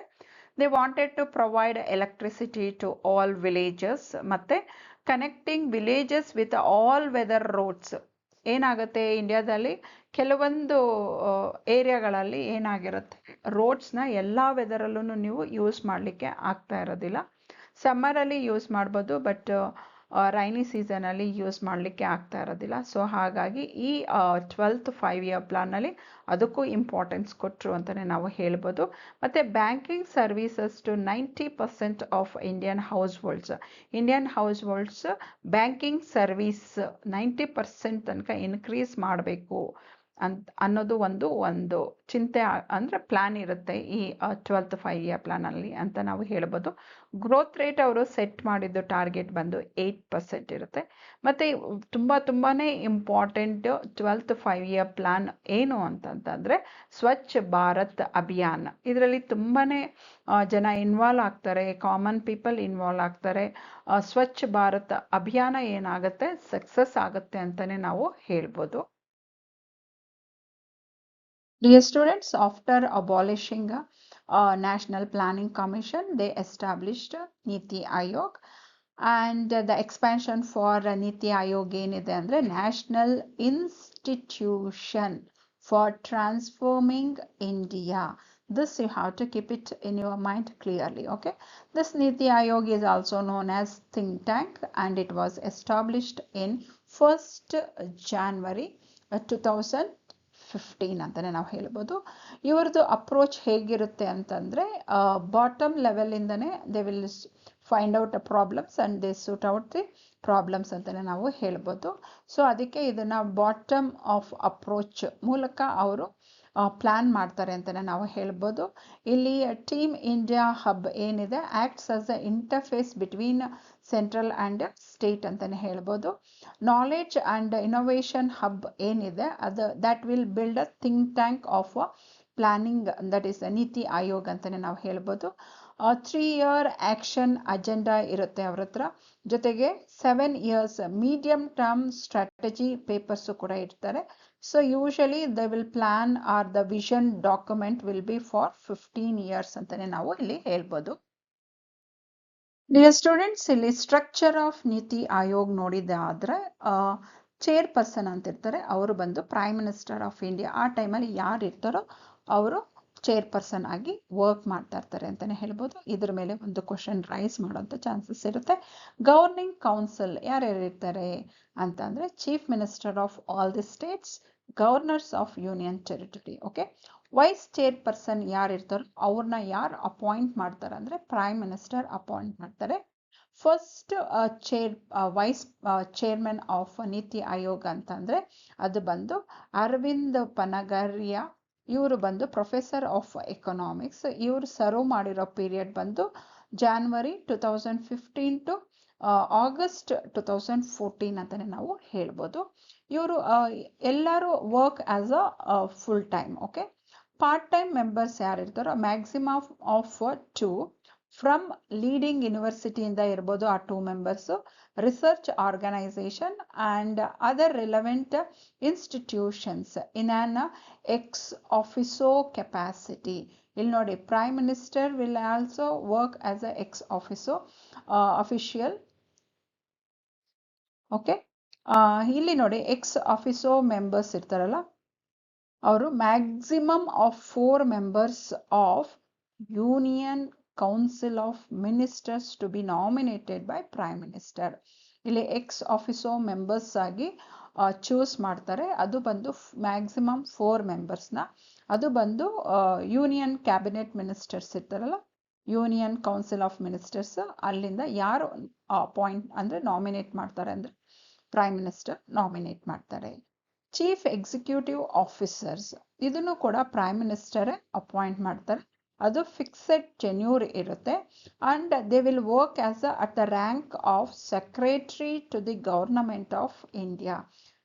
Secretary of government of India ಏನು ಸ್ಟೇಟಸ್ ಇರುತ್ತೋ, ಅವ್ರಿಗೇನು ರ್ಯಾಂಕ್ ಇರುತ್ತೋ ಆ ರ್ಯಾಂಕ್ ಈ ಚೀಫ್ ಎಕ್ಸಿಕ್ಯೂಟಿವ್ ಆಫೀಸರ್ಗೂ ಕೂಡ ಇರುತ್ತೆ. ಅದನ್ನು ಯಾರು ಅಪಾಯಿಂಟ್ ಮಾಡ್ತಾರೆ ಅಂದರೆ prime minister for a fixed tenure ಅಂತಲೇ ನಾವು ಇಲ್ಲಿ ಸೊ ಮಕ್ಕಳ ನೆಕ್ಸ್ಟ್ ನೋಡೋದಾದರೆ ಫಂಕ್ಷನ್ಸ್ ಆಫ್ ನೀತಿ ಆಯೋಗ್. ನೀತಿ ಆಯೋಗ್ದು ಏನು ಫಂಕ್ಷನ್ಸ್ ಇದೆ ಇಲ್ಲಿ ನೋಡ್ಬೋದು ನೀವು.